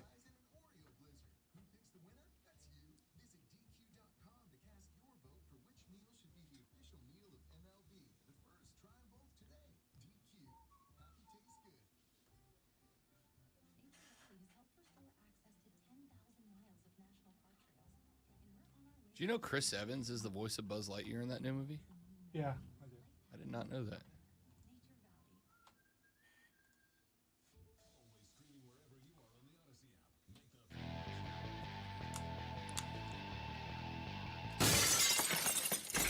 So Adam Schefter has just come out with some breaking. No, that's fine. That's on me. That's on me. I wasn't prepped. I wasn't ready. Adam Schefter with a little breaking news on the old Twitter a little while ago. Two-time Pro Bowl free agent defensive end Carlos Dunlap is visiting the Carolina Panthers today. Dunlap is from North Charleston, South Carolina, and according to Shefty, considers the Panthers his hometown team. Of course, the Panthers in need of a pass-rushing defensive end to replace Hassan Reddick, who is, of course, now a Philadelphia Eagle. Carlos Dunlap would do just that. That is a big potential pickup for the Panthers if they could talk Carlos Dunlap into showing up. You know, listen, we don't know what the offense is going to look like for the Panthers yet, right? We know 22 is back and healthy in the backfield. We don't know how long he stays that way. The wide receiver mark is a question. There are questions about how productive this offense is going to be. We know that if Carolina's going to have success this year, a large chunk of it is going to come off of the defensive side of the football. J.C. Horn is back and healthy. He was able to get through camp without any further injury, so that's good news. But Hassan Reddick was a big piece of that puzzle last year, right? Hassan Reddick went a long way in keeping guys contained in the pocket, not letting quarterbacks get outside on his side and extend plays. They've got to replace that, and Carlos Dunlap is a guy who could fill into that role. Carlos Dunlap has been very good throughout his career. He is deep into his career. Now he's been in the league 11 years at this point, but has been to the Pro Bowl a couple of times. I believe he's been a first-team AP All-Pro Bowler once in his career. A dude that last year got through I think he got through all 17 games last year, which is not unusual for him. I mean, most of his careers, he's played no less than 14. A handful played as many as 16. Now, the numbers were down a little bit last year. He only started 2 games last year, though he did appear in all 17 of them. But a guy that came up with 35 sacks over the course of the season. A guy that came up with 8.5 credited sacks last year, but a dude who also is able to force quarterbacks the other direction, which gives you the opportunity to start sending linebackers the other way. While he was only credited with 8.5, he created more than that for Seattle. Remember, he was sent from Cincinnati to Seattle midway through the 2020 season. The numbers had come down there in Cincinnati, right?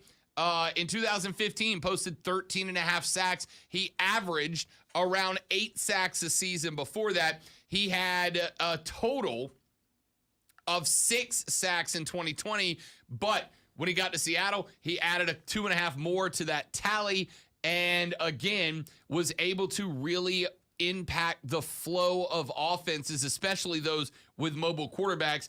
I don't know that Carlos Dunlap is as good as Hassan Reddick was. Reddick was obviously a star for the Panthers last year. But it would be a big boost to replace him, right? It would go a long way to replace him, and it would allow you to not have to worry about having a subpar defensive end, whether it's as a starter or as a pass rush specialist, not have a subpar defensive end where you're going to compromise the integrity of the right or left side of that line, depending on what side they decide to play him on. I think that if you add Dunlap to that depth chart, then all of a sudden third downs look a little less scary for Carolina. Obvious passing downs look a little less scary. You got Brian Burns on one side. You got Itur Gross-Matos on the other, and now you've got a guy that you can run out there on obvious passing downs and not have to worry about Marquise Haynes or Amari Barno, the 2 backup defensive ends, right? You got a guy who gives you a little more credibility at that spot, adds a little depth off the edge. I don't know if he signs. I don't know what other offers Carlos Dunlap is looking at. He's going to have a few of them, I have no doubt. But if you are going to have Shaq Thompson playing the weak side backer, you would love to have a guy like Carlos Dunlap ahead of him in obvious pass rushing scenarios. I think it's a good pickup. It's a big name, but more importantly, it adds to the depth. And I want to see how that goes. Hey, I don't know if I told you this. Last Friday, we spent some time on the show talking about the comments that Paul Feinbaum made about Dabo Swinney, where he said that he is a bad winner and an annoying, whiny loser, right? It's a paraphrase, but not much of one. That's pretty much what he said. He also went on to say, when he was talking about coaching rankings, right? So he had a guy on who power ranked college football coaches. And he had Nick Saban as number 1. He had Dabo Swinney as number 2. And he had Kirby Smart as number 3. I think Ryan Day number 4. Now, first and foremost, you'll notice I don't do a lot of those kind of power rankings on this show, right? Because I think a lot of radio dudes, what they do is they take a guy like Dabo and they would put him higher or lower based on trying to get a reaction out of people. I don't know. Maybe that's smart radio. It's just not me. Or kissing up to an audience because you just happen to be in that area. Right. Yeah. Let's power rank the coaches. Number 1, Dabo Swinney. I know most people would put Nick Saban here, but you know what I mean? It's just not my style. Getting fake takes on the radio to get your reaction is just not my style. Never has been. I'd rather talk about what's actually happening in the world of sports. May cost me my career, but that's what I do. All right? Anyway, Paul had this cat on, and Paul said, it is stupid to have Kirby Smart ranked behind Dabo. Dabo is old news. He's yesterday's commodity, not today's. Putting him at number 2 is silly, etc. Well, I came on the air, and I did not react to the concept of Paul Feinbaum arguing that Ryan Day and Kirby Smart and Mario Cristobal, by the way, are all better than Dabo Swinney, because I don't think I need to. You don't have to like Dabo, but recognizing that the guy has put together a 7-year dynasty and shows no sign of slowing down with the exception of last year, which I think most of us considered an anomaly, if nothing else. I think it was a fake take in order to get your reaction, right? It was a fake take to get your reaction. So what you're saying is that Clemson fans are easily trolled and Paul Feinbaum is a master. Correct. Okay. All right. Correct. Not that they're easily trolled, but sure. Come on. All right. I said it. Now, I did actively and on the air call Feinbaum a troll, because he is. All right. He just is. That's just what he does. That's his whole show. I mean, that's what he's famous for. Sure. Well, then I got a call after the show was over from a friend of the show, but a host in Mobile, Alabama, where Paul Feinbaum originates from, Dave Schultz, who asked me to join him on WNSP radio in Mobile, Alabama on Friday afternoon, which I did. And he asked me, he said, man, what's the reaction from fans up there about Feinbaum? To which I said, they know what he is, right? They know what he is. He's a troll. He basically created a safe space for SEC fans to get together to talk about how much better they are than everybody else, where he allows the lowest common denominator of fans to get on the phones and talk about how great they are, Paul. That's what he does. That's his whole show. I think you don't like Southern accents. Because, no, listen. I mean, listen, it's just... You give me a pretty girl with a deep Southern accent, I will lose my mind. All right? It's a fact. But if you've listened to callers on the Feinbaum show, you know what I'm talking about, right? He created a program that's a safe space for SEC fans where the dregs of society in the SEC can come out, have their time in the sun, and he can ride the reaction to the lowest common denominator. And that's it. Well, I said that on the air in Mobile, Alabama, and suffice to say my Twitter references became a boat show after that. An absolute boat show. And I want you guys to know, I don't care. I don't care, because it is what it is, and when radio dudes do that, I'm going to say it. Quick break after this on the Rob Brown Show. This is the Fan Upstate. Prisma.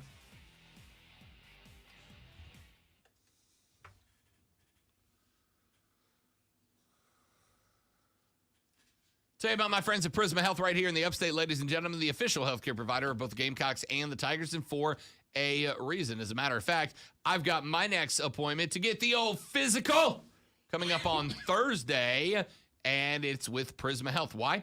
Because not only was it super convenient, in fact, when I went onto the MyChart to set my appointment, it listed all the facilities in the Upstate and even told me how far they were from my house, and I was able to pick the one that was closest and most convenient to me. Then it said, would you like to use the physician you've been using or pick a new physician? Here are all the available physicians. Here's their qualifications, where they went to school, who they are, et cetera, et cetera. And that was super nice to make sure that I could find a doctor that I knew I would work well with and communicate well with. And I know that if this appointment Thursday finds out that I've got some underlying health conditions that need to be dealt with, that the physicians at Prisma are on top of the game. They have the most up-to-date information available and the most state-of-the-art equipment available so that I know my treatment is top grade, and it will be the same for you. Go to prismahealth.org to learn more. Prismahealth.org. Get yourself set up for an appointment. Look after your health, man. It's the most important thing you get going for you, and Prisma values your health like you do your own. Check them out online, prismahealth.org. It's our friends at Prisma Health right here in the Upstate.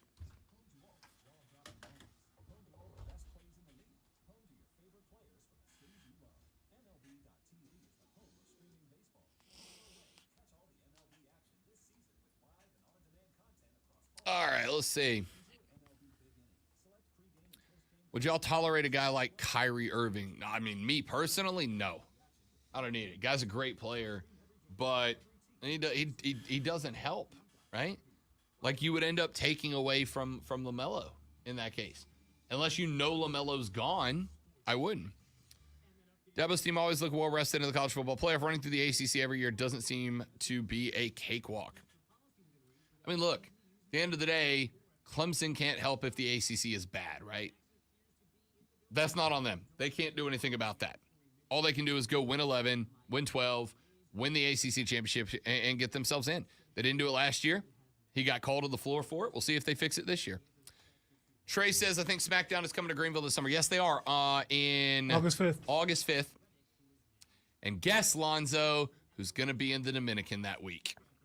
This guy. So I do not go get to actively cheer for Roman Reigns in person and tick off everybody around me. It's all right. I'm going to find out if Roman starts the show, and I'm going to show up 15 minutes late because then he'll make it to the ring at that point. If you're a WWE superstar and you know Roman is starting the show, And a few minutes in catering. don't you know that your time just got cut?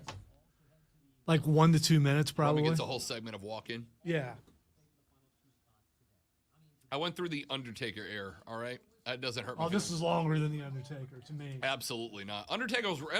Listen, I was at 30 when Undertaker came out to fight Brock. I was seeing the Undertaker, and I was bored by his entrance. It took forever.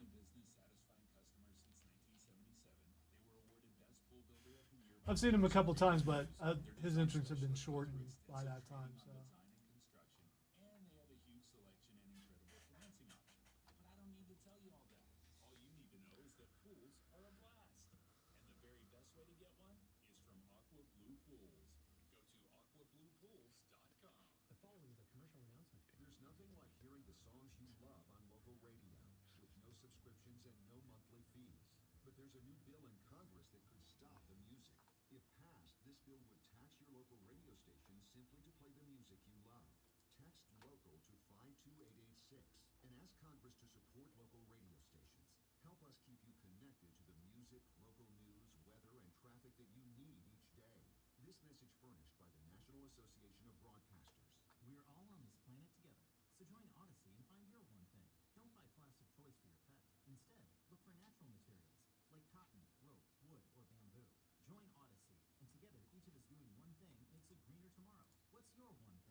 Well, there's something burning.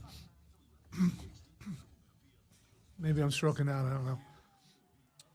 Golf cart in the first break.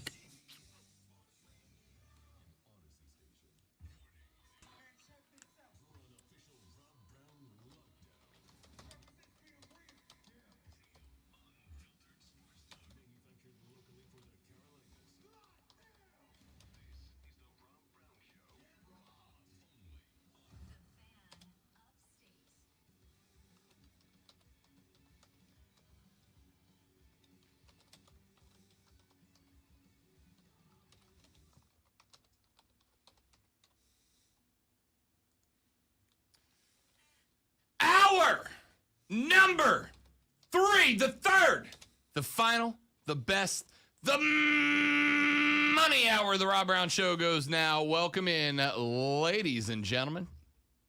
Great to have you along for the ride. I am Rob Brown. The great one, Lonzo, returns triumphantly from his vacation and resumes his rightful place in the pilot's chair of this radio broadcast. If you like it, he gets all the credit. If you hate it, he gets all the blame. The quarterback of the team, the great one, back in action. Want to get to a lot of stuff in this hour of the radio broadcast, and we will start with this. I've only got one piece of audio today that I'm going to run, if you don't mind, Zoe. I'm not going to spend a bunch of time on golf. Good gosh, did we do that enough last week. But the LIV Tour, the Saudi Arabian-backed breakaway tour, had its first event over in England this past weekend. And look, to say it was divisive, I think, is fair. I think to say it's divisive is accurate. At the end of the day, you had a bunch of guys joining Phil and Patrick Na and others. Patrick Reed, Kevin Na, Bryson DeChambeau, Alex Ogletree, who, by the way, Ogletree shot like in the 80s the whole time and walked out with $120,000. I would just like to say, if the LIV Tour is listening, I can do that. I can do that. Anyway, after it was over, Jay Monahan, the commissioner of the PGA Tour, he was at the RBC Canadian, which ultimately was won by Northern Irish golfer Rory McIlroy. Jay Monahan was asked specifically, hey, buddy, how'd this week go for you? And Jay Monahan said this. It's been an unfortunate week that was created by some unfortunate decisions. Those decisions being players choosing to violate our tournament regulations, and me then sending out a communication or communicating to our members something that I never want to communicate to our members. But it's my job to protect, defend, and celebrate our loyal PGA Tour members, our partners, and our fans. And that's exactly what I did. And I don't think it was a surprise to anybody, given how clear I had been about how we were going to handle this situation. Those players have chosen to sign multi-year lucrative contracts to play in a series of exhibition matches against the same players over and over again. You look at that versus what we see here today, and that's why they need us so badly. You've got true, pure competition. The best players in the world here at the RBC Canadian Open, with millions of fans watching. And in this game, it's true and pure competition that creates the profile and the presence of the world's greatest players. And that's why they need us. So Jay Monahan says the LIV Tour golfers need us. The LIV Tour golfers need the PGA Tour because you got effectively 43 guys playing on this other tour, and it's the same 43 guys every single week. The problem with that, and by the way, I am on Team PGA in this one, okay? I am. The problem with that is that, Jay, there's only like 15 to 17 dudes on your tour that can win any given week, right? Like, yeah, there's 43 guys on that tour, and there's going to be 10 or 11 that are front runners any given week on that tour. But there's really only like 17 or so on your tour that can win it any given week. And here's the bigger problem you're going to have. The bigger problem you're going to have is when inevitably one of the LIV Tour golfers shows up at the PGA Championship or the US Open or the Masters and beat you. And they beat every guy on your tour, because what you're making this now is all these guys that went over there are backup golfers and they need us. Except for if they show up at the US Open this weekend and Phil Mickelson or Bryson DeChambeau or Patrick Reed or Sergio Garcia win this thing, you just made yourself look bad. I guess I took it a little bit differently, because to me, he's saying, yeah, you just went over there to make money. Oh, yeah. And the other thing is, unless I'm misunderstand, I thought golf was always you against the course, not you against the other people. I thought it's always been made out. You're trying to beat yourself. You're not trying to beat anybody else. If you play your best and get your lowest score, you got a chance to win the whole thing. So, is it about the other golfers, or are you trying to beat the course? The sport itself, I would say, is. But now it's PGA Tour versus Live Tour, right? The PGA Tour is trying to because here's the problem. You mentioned there at the beginning. Rory McIlroy called it last week. He said the guys that have gone over there went over there, and this is how you know Roy's a big fan of the show, Lonzo. He said they go over there for a boatload of money, quote, end quote. We all know what that means. It's all right. We're down with Rory. We're good. Yeah. Roy's a big fan of the show. Said a boatload of money is why they went over there. And the thing is, he's right? For those of you that don't know the Live Tour, 30-second nutshell explanation. The Live Tour is run out of the coffers of a Saudi Arabian government agency. It is a collective that has one mission, which is to enhance the image of Saudi Arabia throughout the rest of the world. Because Saudi Arabia does not really fit in with the modern world, right? So they try to do stuff to make themselves seem less terrible. That is where this term sports wash came from. The goal is to take all this money, to pilot into this golf tour, to have enough money on the table that you can entice the best golfers in the world to come play for your tour, and then use that tour in order to enhance the image of Saudi Arabia to make yourself look better. And as I said last week on the show and the week before that, I got to tell you, even knowing that's exactly the case, if they called me and offered me $100 million to come play golf for a few weeks, I'd have a hard time saying no, right? I know it's blood money. I know it comes from some pretty bad dudes. This is why the hate against Phil, it's like, yeah, he phrased it really poorly, but I also get it to some degree.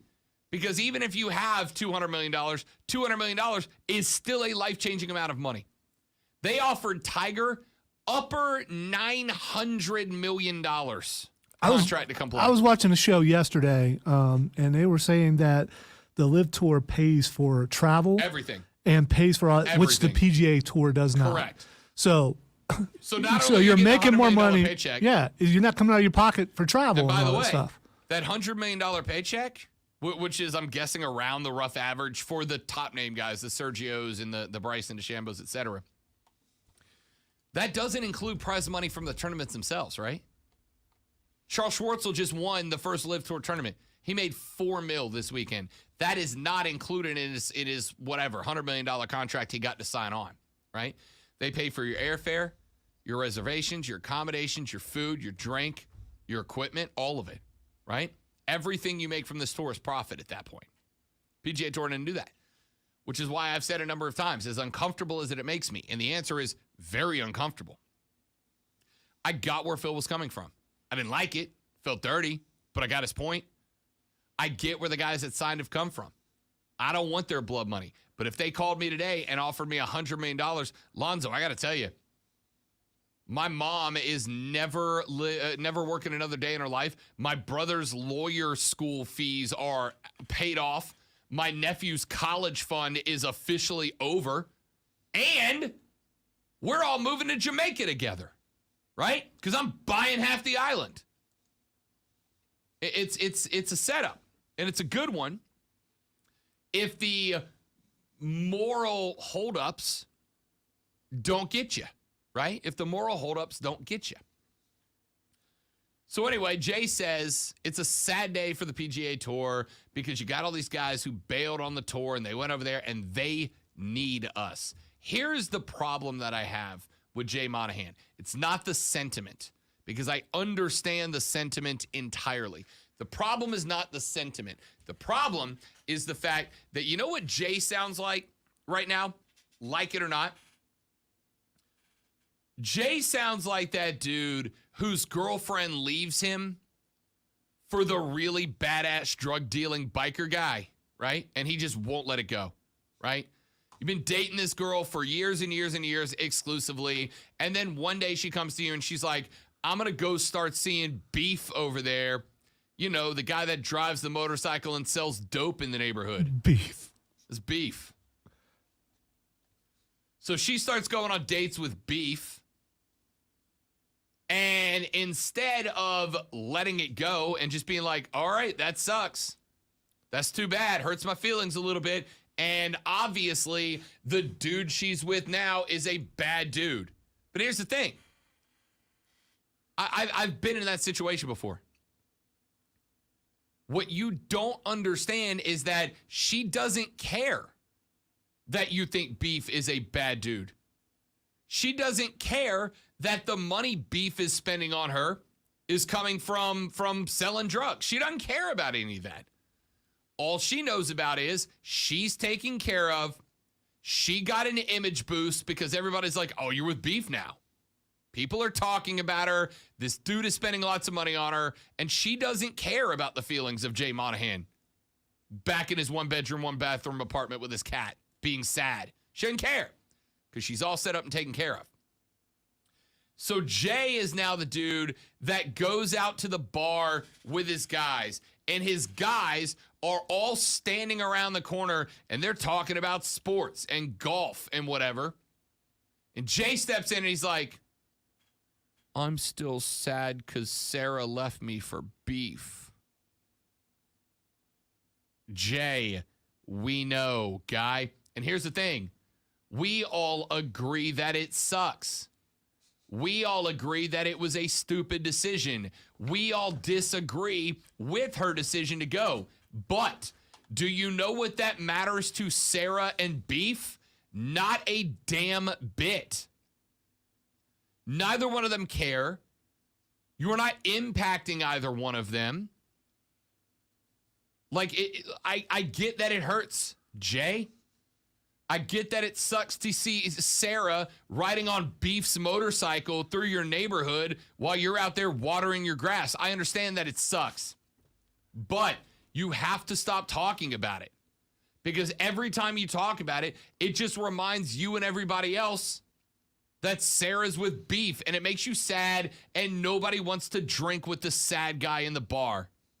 So stop. But Jay goes on TV. By the way, an incredible tournament at the RBC this weekend. The final group all shot in the low 60s coming down the stretch Sunday. An unbelievable tournament. And here you are on CBS with Jim Nantz, able to talk up one of the final tournaments before the U.S. Open, to talk up the guys that stayed, to talk up the guys that came. Rory McIlroy, by the way, who was also fantastic, because Rory got asked the question, Zoe, how did it feel to win this one? And he said, well, it was really extra incentive to get number 21, which is one more than somebody else. You know who has 20? Greg Norman, the face of the Live Tour. So Rory did a good job. Rory went, bow, B-slap, Greg. How you like me now, son? He burned him. He trolled him. That's good. Jay, on the other hand, sat at the edge of the bar and went, I just miss Sarah and I hate Beef so much. I just hate Beef. He's the worst. Yeah, we know, Jay. Nobody likes him. Nobody likes Beef. None of us hang around with Beef. Beef's not invited to come hang out. Beef sucks, but you have to stop talking about Sarah's Beef. into Beef. Yeah. Sarah's into Beef. This is correct. So stop being sad about Sarah running off with Beef and just own it, man. Hey, and when Nance goes, hello, friends, Jay Monahan, how do you feel about what happened this week? Don't even bring him up, dude. Don't even bring him up. Point to the golf course that had your guys out there and go, did you see that tournament? That was incredible. We had a guy shoot a 60. A 60. That's insanity. Rory McIlroy is back, son. There's a spark in that young man. He looks like a damn fine golfer again. Look at what just went on in this golf course and tell me this isn't the best tour on planet Earth. Tune in next week because we're doing it again. Guys, Jay. Hey, Lonzo, did you watch any of the Live Tour this past weekend? That's unfair because I didn't watch either. So Right. Yeah. Here's the answer. The answer is no. And the answer is no because do you know where the Live Tour got broadcasted in these great United States of America? True TV. On Facebook and nowhere else. Ah, okay. Not a television channel in America picked up the Live Tour. By the way, Not one. I want to point out we appreciate everyone who watches us on Facebook. Of course. I'm not saying it's bad. I mean, it is bad for them. They're a multi-million-dollar, maybe billion-dollar tour trying to make their mark, and they couldn't get a TV network to pick them up. This may shock you, but Rob Brown is not pouring millions into the Rob Brown show to make it sustainable. The point is, this tour was on Facebook. This tour was on Facebook. That's it. That's what they had. That's all they had for you. Nothing else. Nothing else. Jay, you don't need to talk about it, my guy. You're fine, right? You're fine. You just had the most entertaining PGA Tour tournament since the Masters. And when given the opportunity to talk about how great that tournament was, you talked about the other tournament, right? The equivalent to this is Jay sitting at the bar lamenting the loss of Sarah to Beef, and another hot chick comes up to him and is like, hey, I'm Amelia. No, that's a terrible name. It's not a terrible name. It's not a good name for this. Hey, I'm Candy. What's up, big boy? Buy me a drink? Want to get out of here? Want to head back to my place? There's a pole in my living room. You want to come check out my spot? And Jay's like, Sarah's gone. Candy's right there, Jay. She's right there. She's got a pole in her apartment, and she wants to take you home after one drink. Jay, stop talking about Sarah. Stop talking about Beef. They're gone. They're not coming back. Focus on Candy, my guy. She's right here. Texter says, hashtag beef LMAO. Yeah. I don't know where that came from, Lonzo. I gotta say, where beef came I from. think you said beef at least 52 times, which was an amazing hooked on thing. it after I started I know.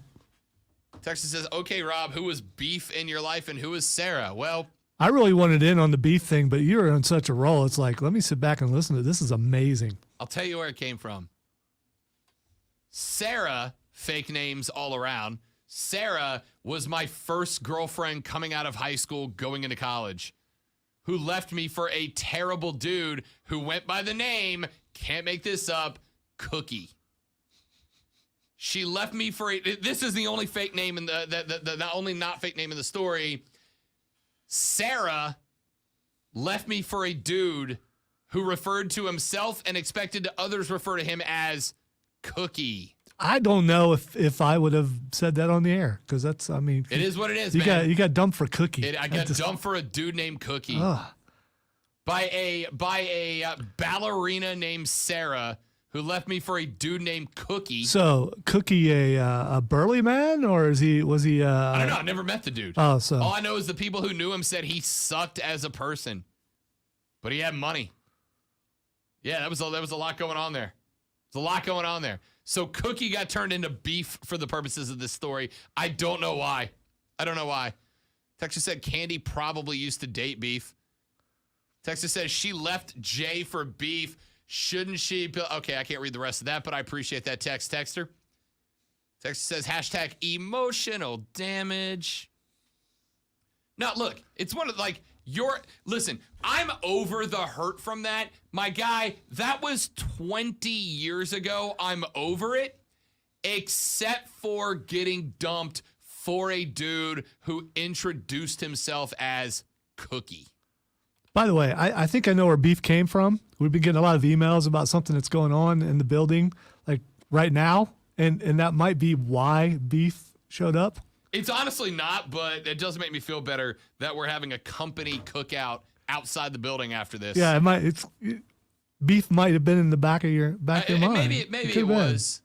But again, the point of all of this is Jay, stop talking about Sarah. She's gone with beef. Now you've got Candy dancing right in front of you. Go home with Candy. It's a rebound. Take it. And wherever you are, Sarah, I hope Cookie treated you well. That's dumb for a guy named Cookie. What the hell is that? I feel like you guys are listening to my own therapy session now. But you know what? I'm better off. Because now I got a woman who will not leave me for a guy named Cookie. Take a break before I get myself in trouble. That's Lonzo. I'm Rob. Plenty more to talk about. We'll hit it hard when we come back on the Rob Brown Show. This is the Fan Upstate. That was the stupidest segment of radio I've done in a while. Golf cart.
The two most hated guys on this stream now are Beef and Brad. Beef and Brad. Oh no. If we ever become a tag team and we're bad guys. Oh.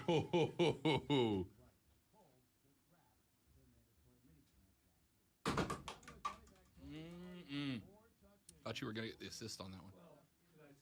Take the foil and not the.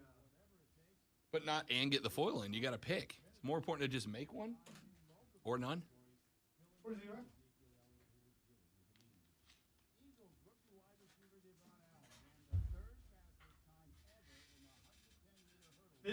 not recommended.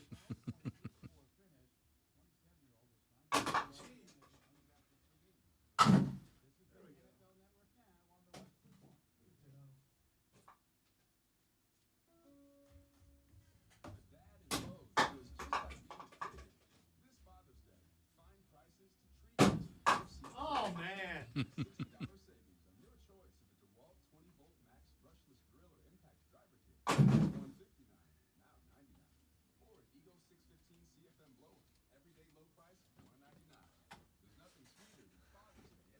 I'll have you know, such that it is. I've never missed in WORD. You have the same level of challenge over there, though, with tables and walls. I kind of come across. It's kind of a side thing. That's a lot of yellow. I cannot. So the changes that are made have changed the color of the carts, and it can really throw you off. It shouldn't, but it does.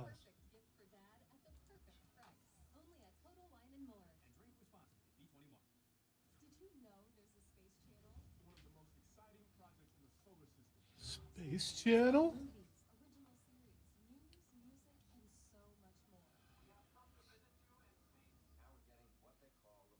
Lisa wants to know if you need a hug. I don't. I got a good woman in my life now, which is an absolute game changer. I love where I work. My life is freaking phenomenal. And you get ready to go to a cookout. And I'm about to go to a cookout with Lonzo. In theory, it'll still be going on when we leave. It's supposed to It be. goes till 1, so. That's what they say. All right, 2 things I have to tell you. Number 1,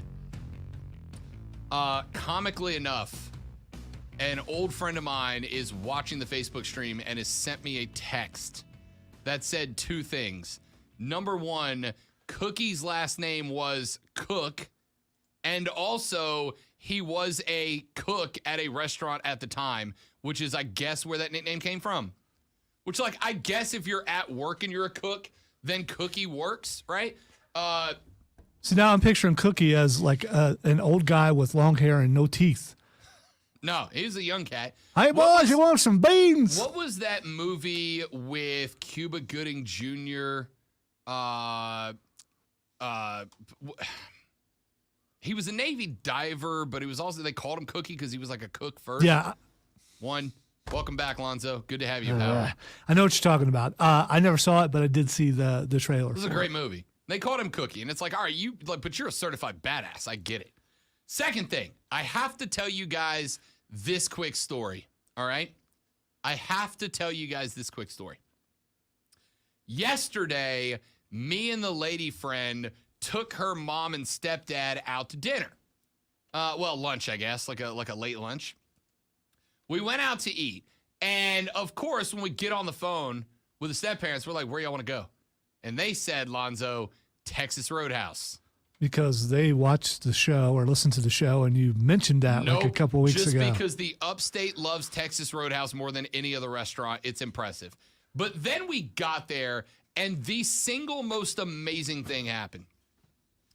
At the table to our left was a lady, and I'm assuming her granddaughter, right?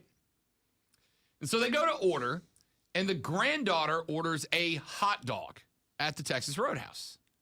Well, I don't think anything of it because my brain, I'm not in work mode, right? So my brain just clicks off.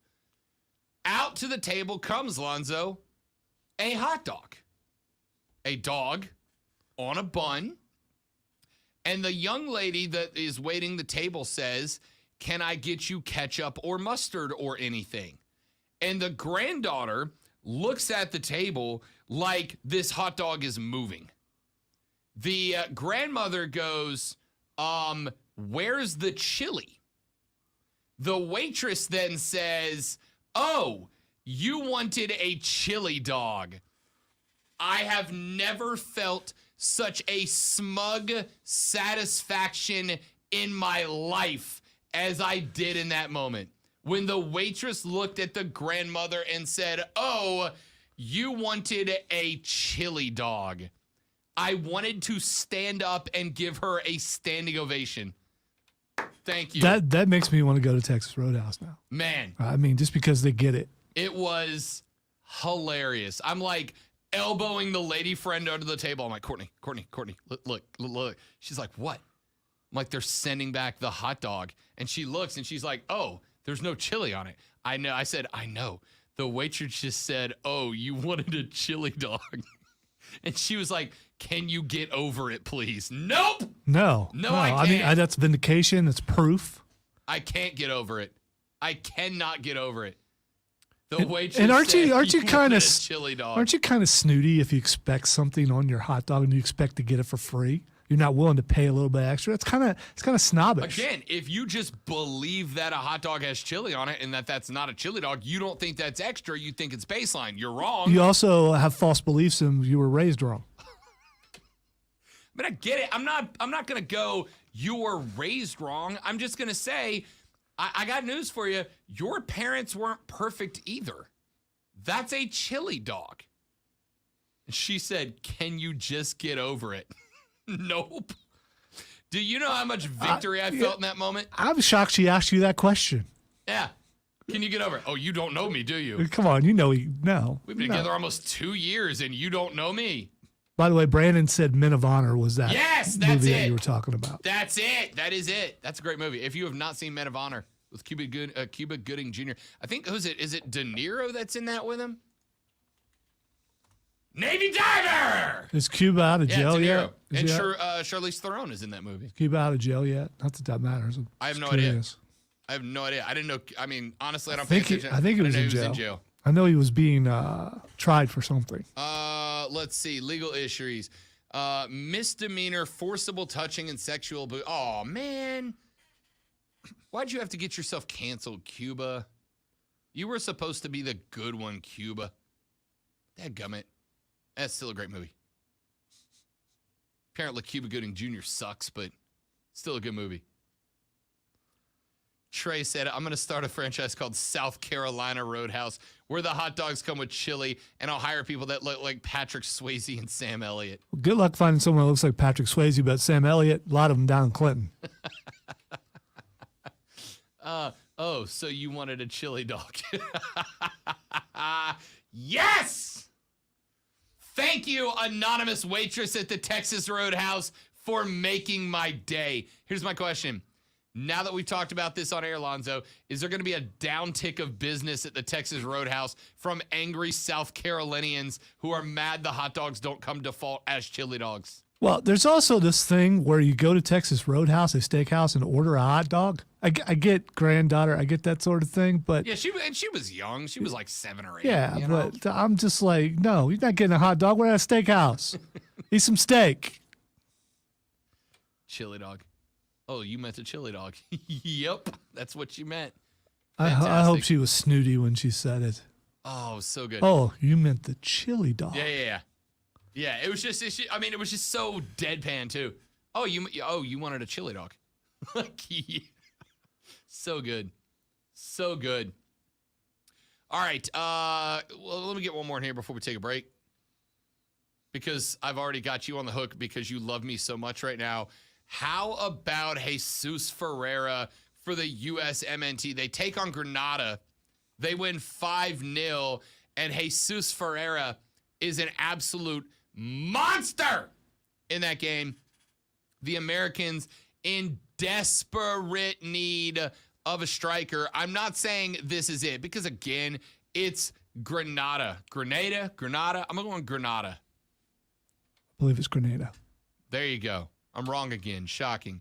The only problem I have, obviously, look, Granada, tomato is not World Cup quality, right? This is not scoring 5 against even like Honduras or El Salvador.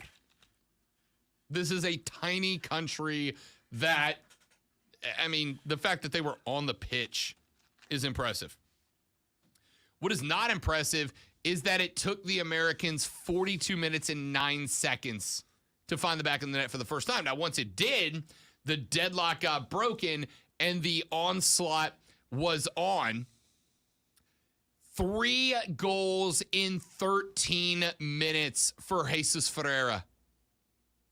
3 goals in 13 minutes, the third fastest hat trick in USMNT history, and join a group of just 4 other men to tally 4 in a game. No one has ever scored more than that. Greg Berhalter said that he sensed Ferreira had been feeling pressure to perform. The 21-year-old was held goalless in starts against Morocco and Uruguay, which, of course, continued a problematic drought of goals from starting position 9s. Berhalter told Ferreira that goals were on the way, and that was not the only thing that he was being evaluated on. It wasn't just about scoring. It was about positioning. It was about defense. It was about setting up and creating opportunities.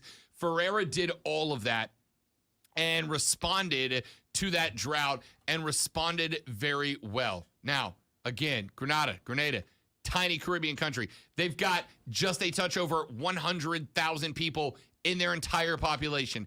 They are ranked number 170 in the world and feature a roster of players that come from small amateur leagues all the way up. It would have been much more comforting for this to happen against Morocco or Uruguay or other countries that are World Cup quality. But sometimes you just got to get one through, right? We've talked about this with Steph Curry in the past. Sometimes you got to sink one and the rest come through. Sometimes you got to get one and the rest will follow. Now we see what's next for Jesus Ferreira. Is this the guy?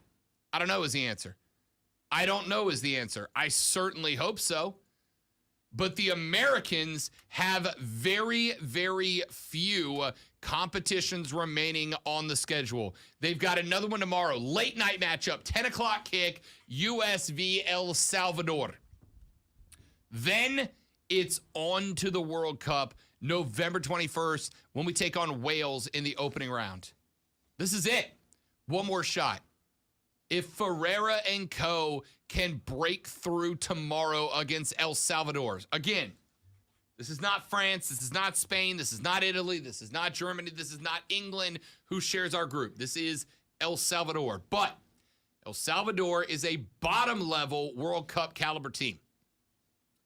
So, if we can put 2 or 3 up tomorrow, if Ferreira or Pulisic or whoever can break through tomorrow and net a couple, I will feel significantly better about our chances of making it out of Group B against a pretty good, again, not a group of death, fortunately for us, but England is pretty good. Wales has not been here in 64 years. You better believe that they are bringing everything they got, and Iran is a top 25 ranked FIFA team. It's a good group. If we want to get out of it, we need a number 9. Is Ferreira the guy? I don't know. I'm intrigued to see how much time Ferreira gets tomorrow to prove it. If he can follow up and net 1 or 2, if they do, I will feel much, much, much better about our chances in Group B. We'll have a lot more World Cup talk as we move towards November. I'll give you a breakdown of that game against El Salvador tomorrow and then a recap of it on Wednesday. Let's take a break. When we come back, 1 or 2 more small stories, and then Twitter trending topics wraps it all up on the Rob Brown Show. This is the Fan Upstate.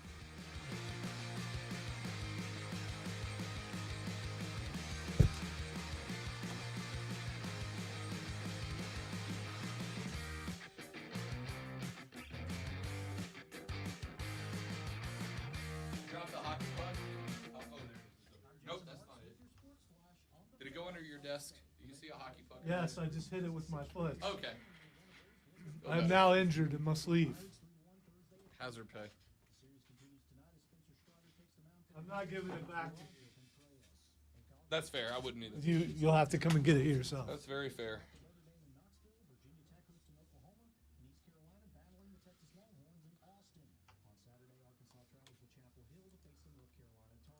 Chapel Hill. Now you've made me lose the game, Daniel. Thank you very much, you jerk.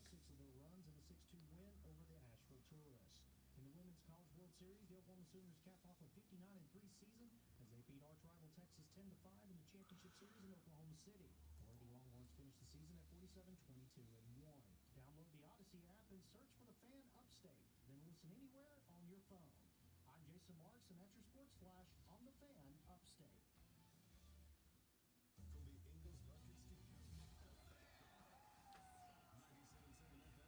All right, you have a Harley in the last break. All right. In the past, the conversation around personal mental health has been virtually non-existent. Fortunately, people everywhere are opening up to the idea that talking about our emotions and experiences isn't something to be ashamed of. But even though the narrative is changing, we still live in a world where finding support can be difficult. We knew there had to be a better way to help people take care of themselves and to take the mystery and stigma out of therapy. That's where BetterHelp began. I'm Danny, co-founder of BetterHelp Online Therapy. Our mission is simple. Find a way to make professional therapy accessible, affordable, and convenient for everyone. With BetterHelp, you can connect to a therapist by phone, video call, or even text message. You can contact your therapist when it's convenient for you. If your therapist isn't the right fit, you can switch anytime. Because BetterHelp is designed with you in mind. See why over 2 million members have trusted BetterHelp for online therapy.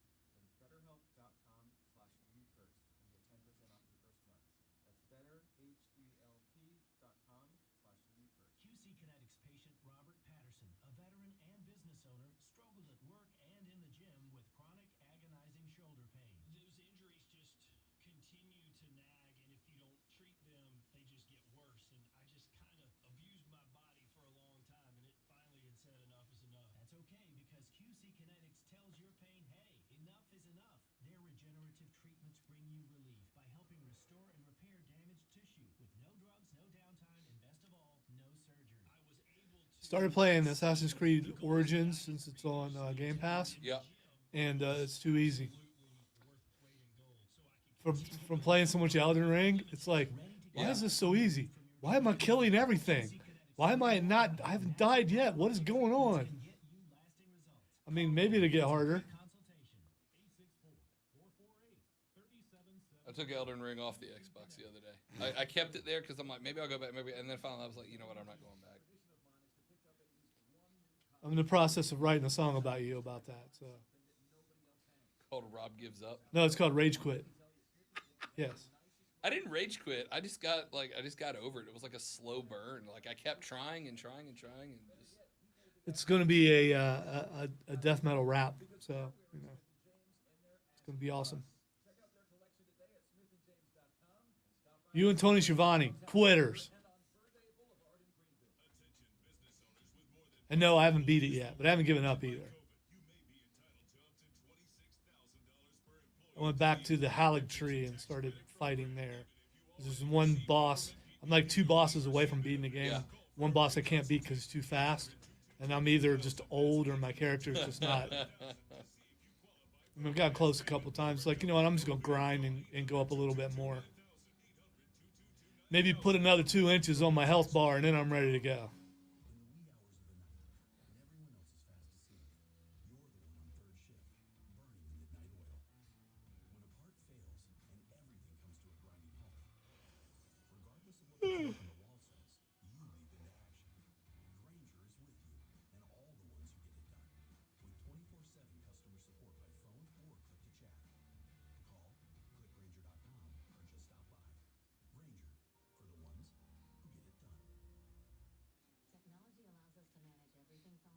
I'm also looking forward to Redfall. They showed that last year, but they showed extended I haven't seen it yet. Redfall stuff. There's a new trailer out with a bunch of stuff on it.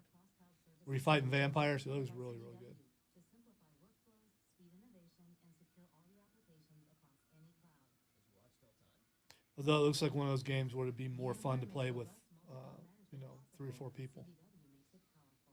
Learn more at cdw.com/VMware. Finding great candidates to hire can be like, well, trying to find a needle in a haystack, but not with ZipRecruiter.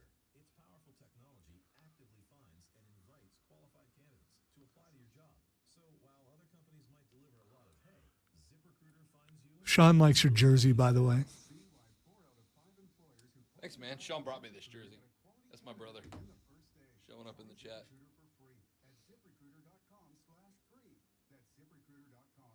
Yes, Trey, I'm very interested in I that. looked at you know what else I found? I found the old New Orleans Hornets bright yellow mustard jersey. If I ever wore basketball jerseys in public, that'd be the one I went with. I've got some yellow that I got at the beach I'm going to wear tomorrow.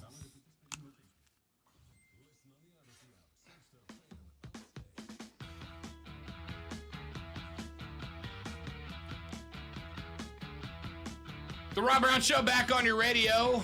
This is the Fan Upstate. It's also on the stream. If you want to join us there, Facebook.com/TheFanUpstate, Twitter.com/TheFanUpstate, or search the Rob Brown Show on YouTube. Like and subscribe to my YouTube channel, and you can watch all 3 hours of the show every single day. Can I just say real quick how much I love this? We talked NBA Finals a little earlier in the show. 7 minutes, 32 seconds left to play in a must-win Game 4 for the Warriors. Draymond got benched in favor of Kevon Looney. Looney came in, Draymond went out. Draymond was not upset about it. He said, quote, "I'm definitely never thrilled coming out of the game with 7 minutes to go in the fourth quarter of a must-win game. I'm not going to sit here and act like I was thrilled.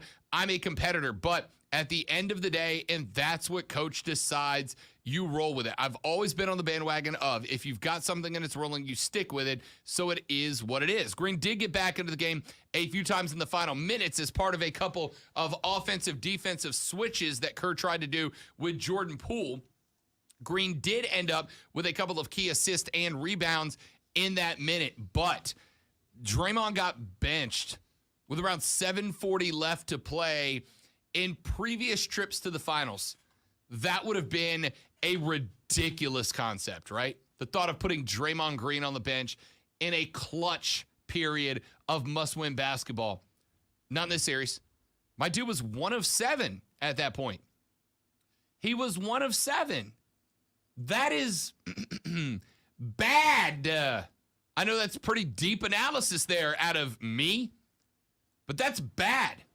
You cannot go 1 of 7 in a must-win Game 4, trying to keep yourself off the brink of elimination, and then get all up in your feelings when you hit the pine because of it. It had to happen that way.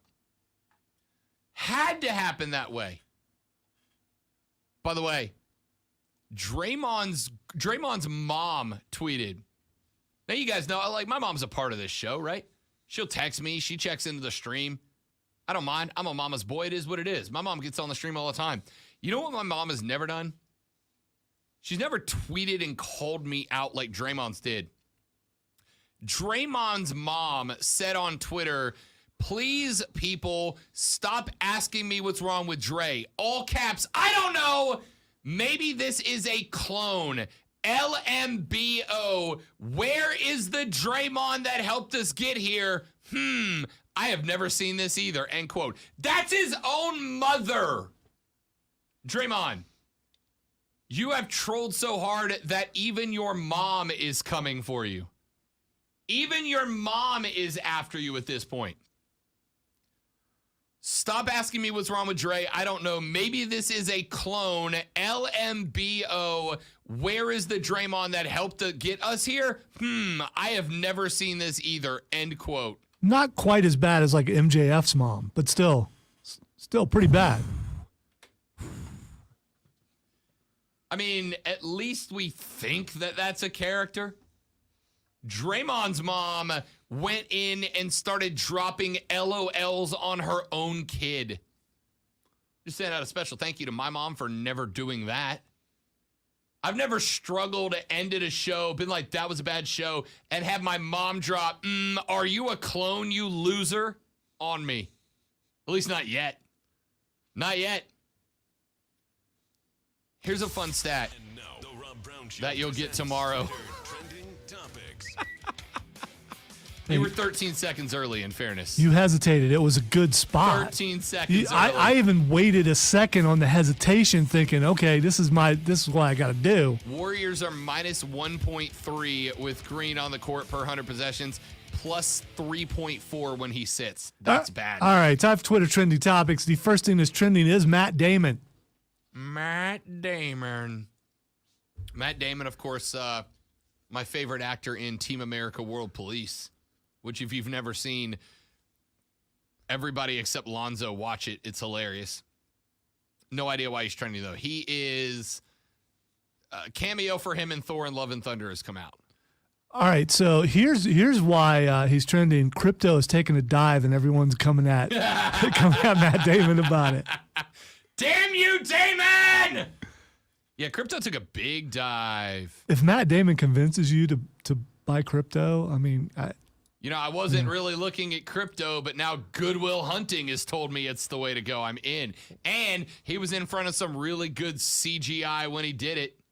he seems like a guy who knows what he's talking about. Okay, let me sink some money into this. What is, and I there's got to be a reason for it. What is with the boom in advertisement featuring celebrities walking, right? Just like walking.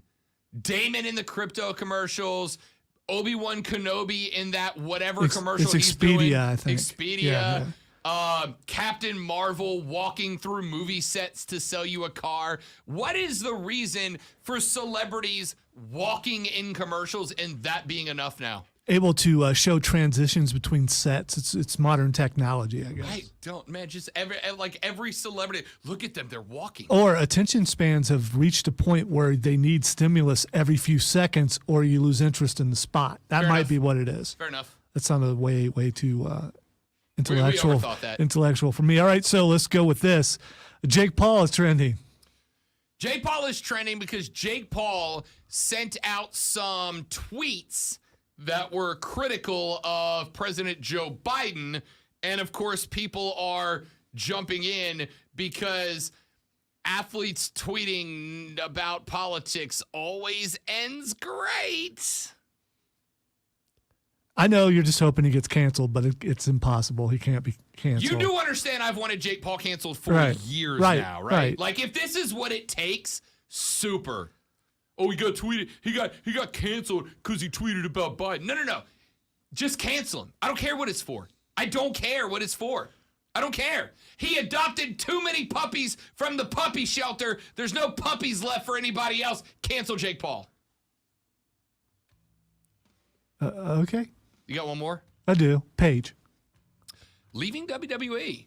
Interesting. Now, is she leaving WWE because they're not going to let her wrestle and she wants to wrestle somewhere else? Or she's just done being around wrestling if she can't wrestle? Or is she making so much damn money streaming online, she's just going to do that now? They are not going to re-up her contract. Her contract is dead. So this was a WWE decision. Yes, Got it was. So you'll end up seeing her on AEW sooner rather than later? Doing what? I don't know. Like I said, I don't know if they'll let her wrestle or not. All right, that's it for us, kids. Jim Rome takes you into the jungle next. Then it's Mark Ryan and Diesel with Offsides. Have a great rest of your day. If it has chili on it, it's a chili dog. We'll see you back here tomorrow for more of the Rob Brown Show. This is the Fan Upstate. All right, Stream, I got to do a read, so I'll let you go. We'll see you tomorrow. Bye.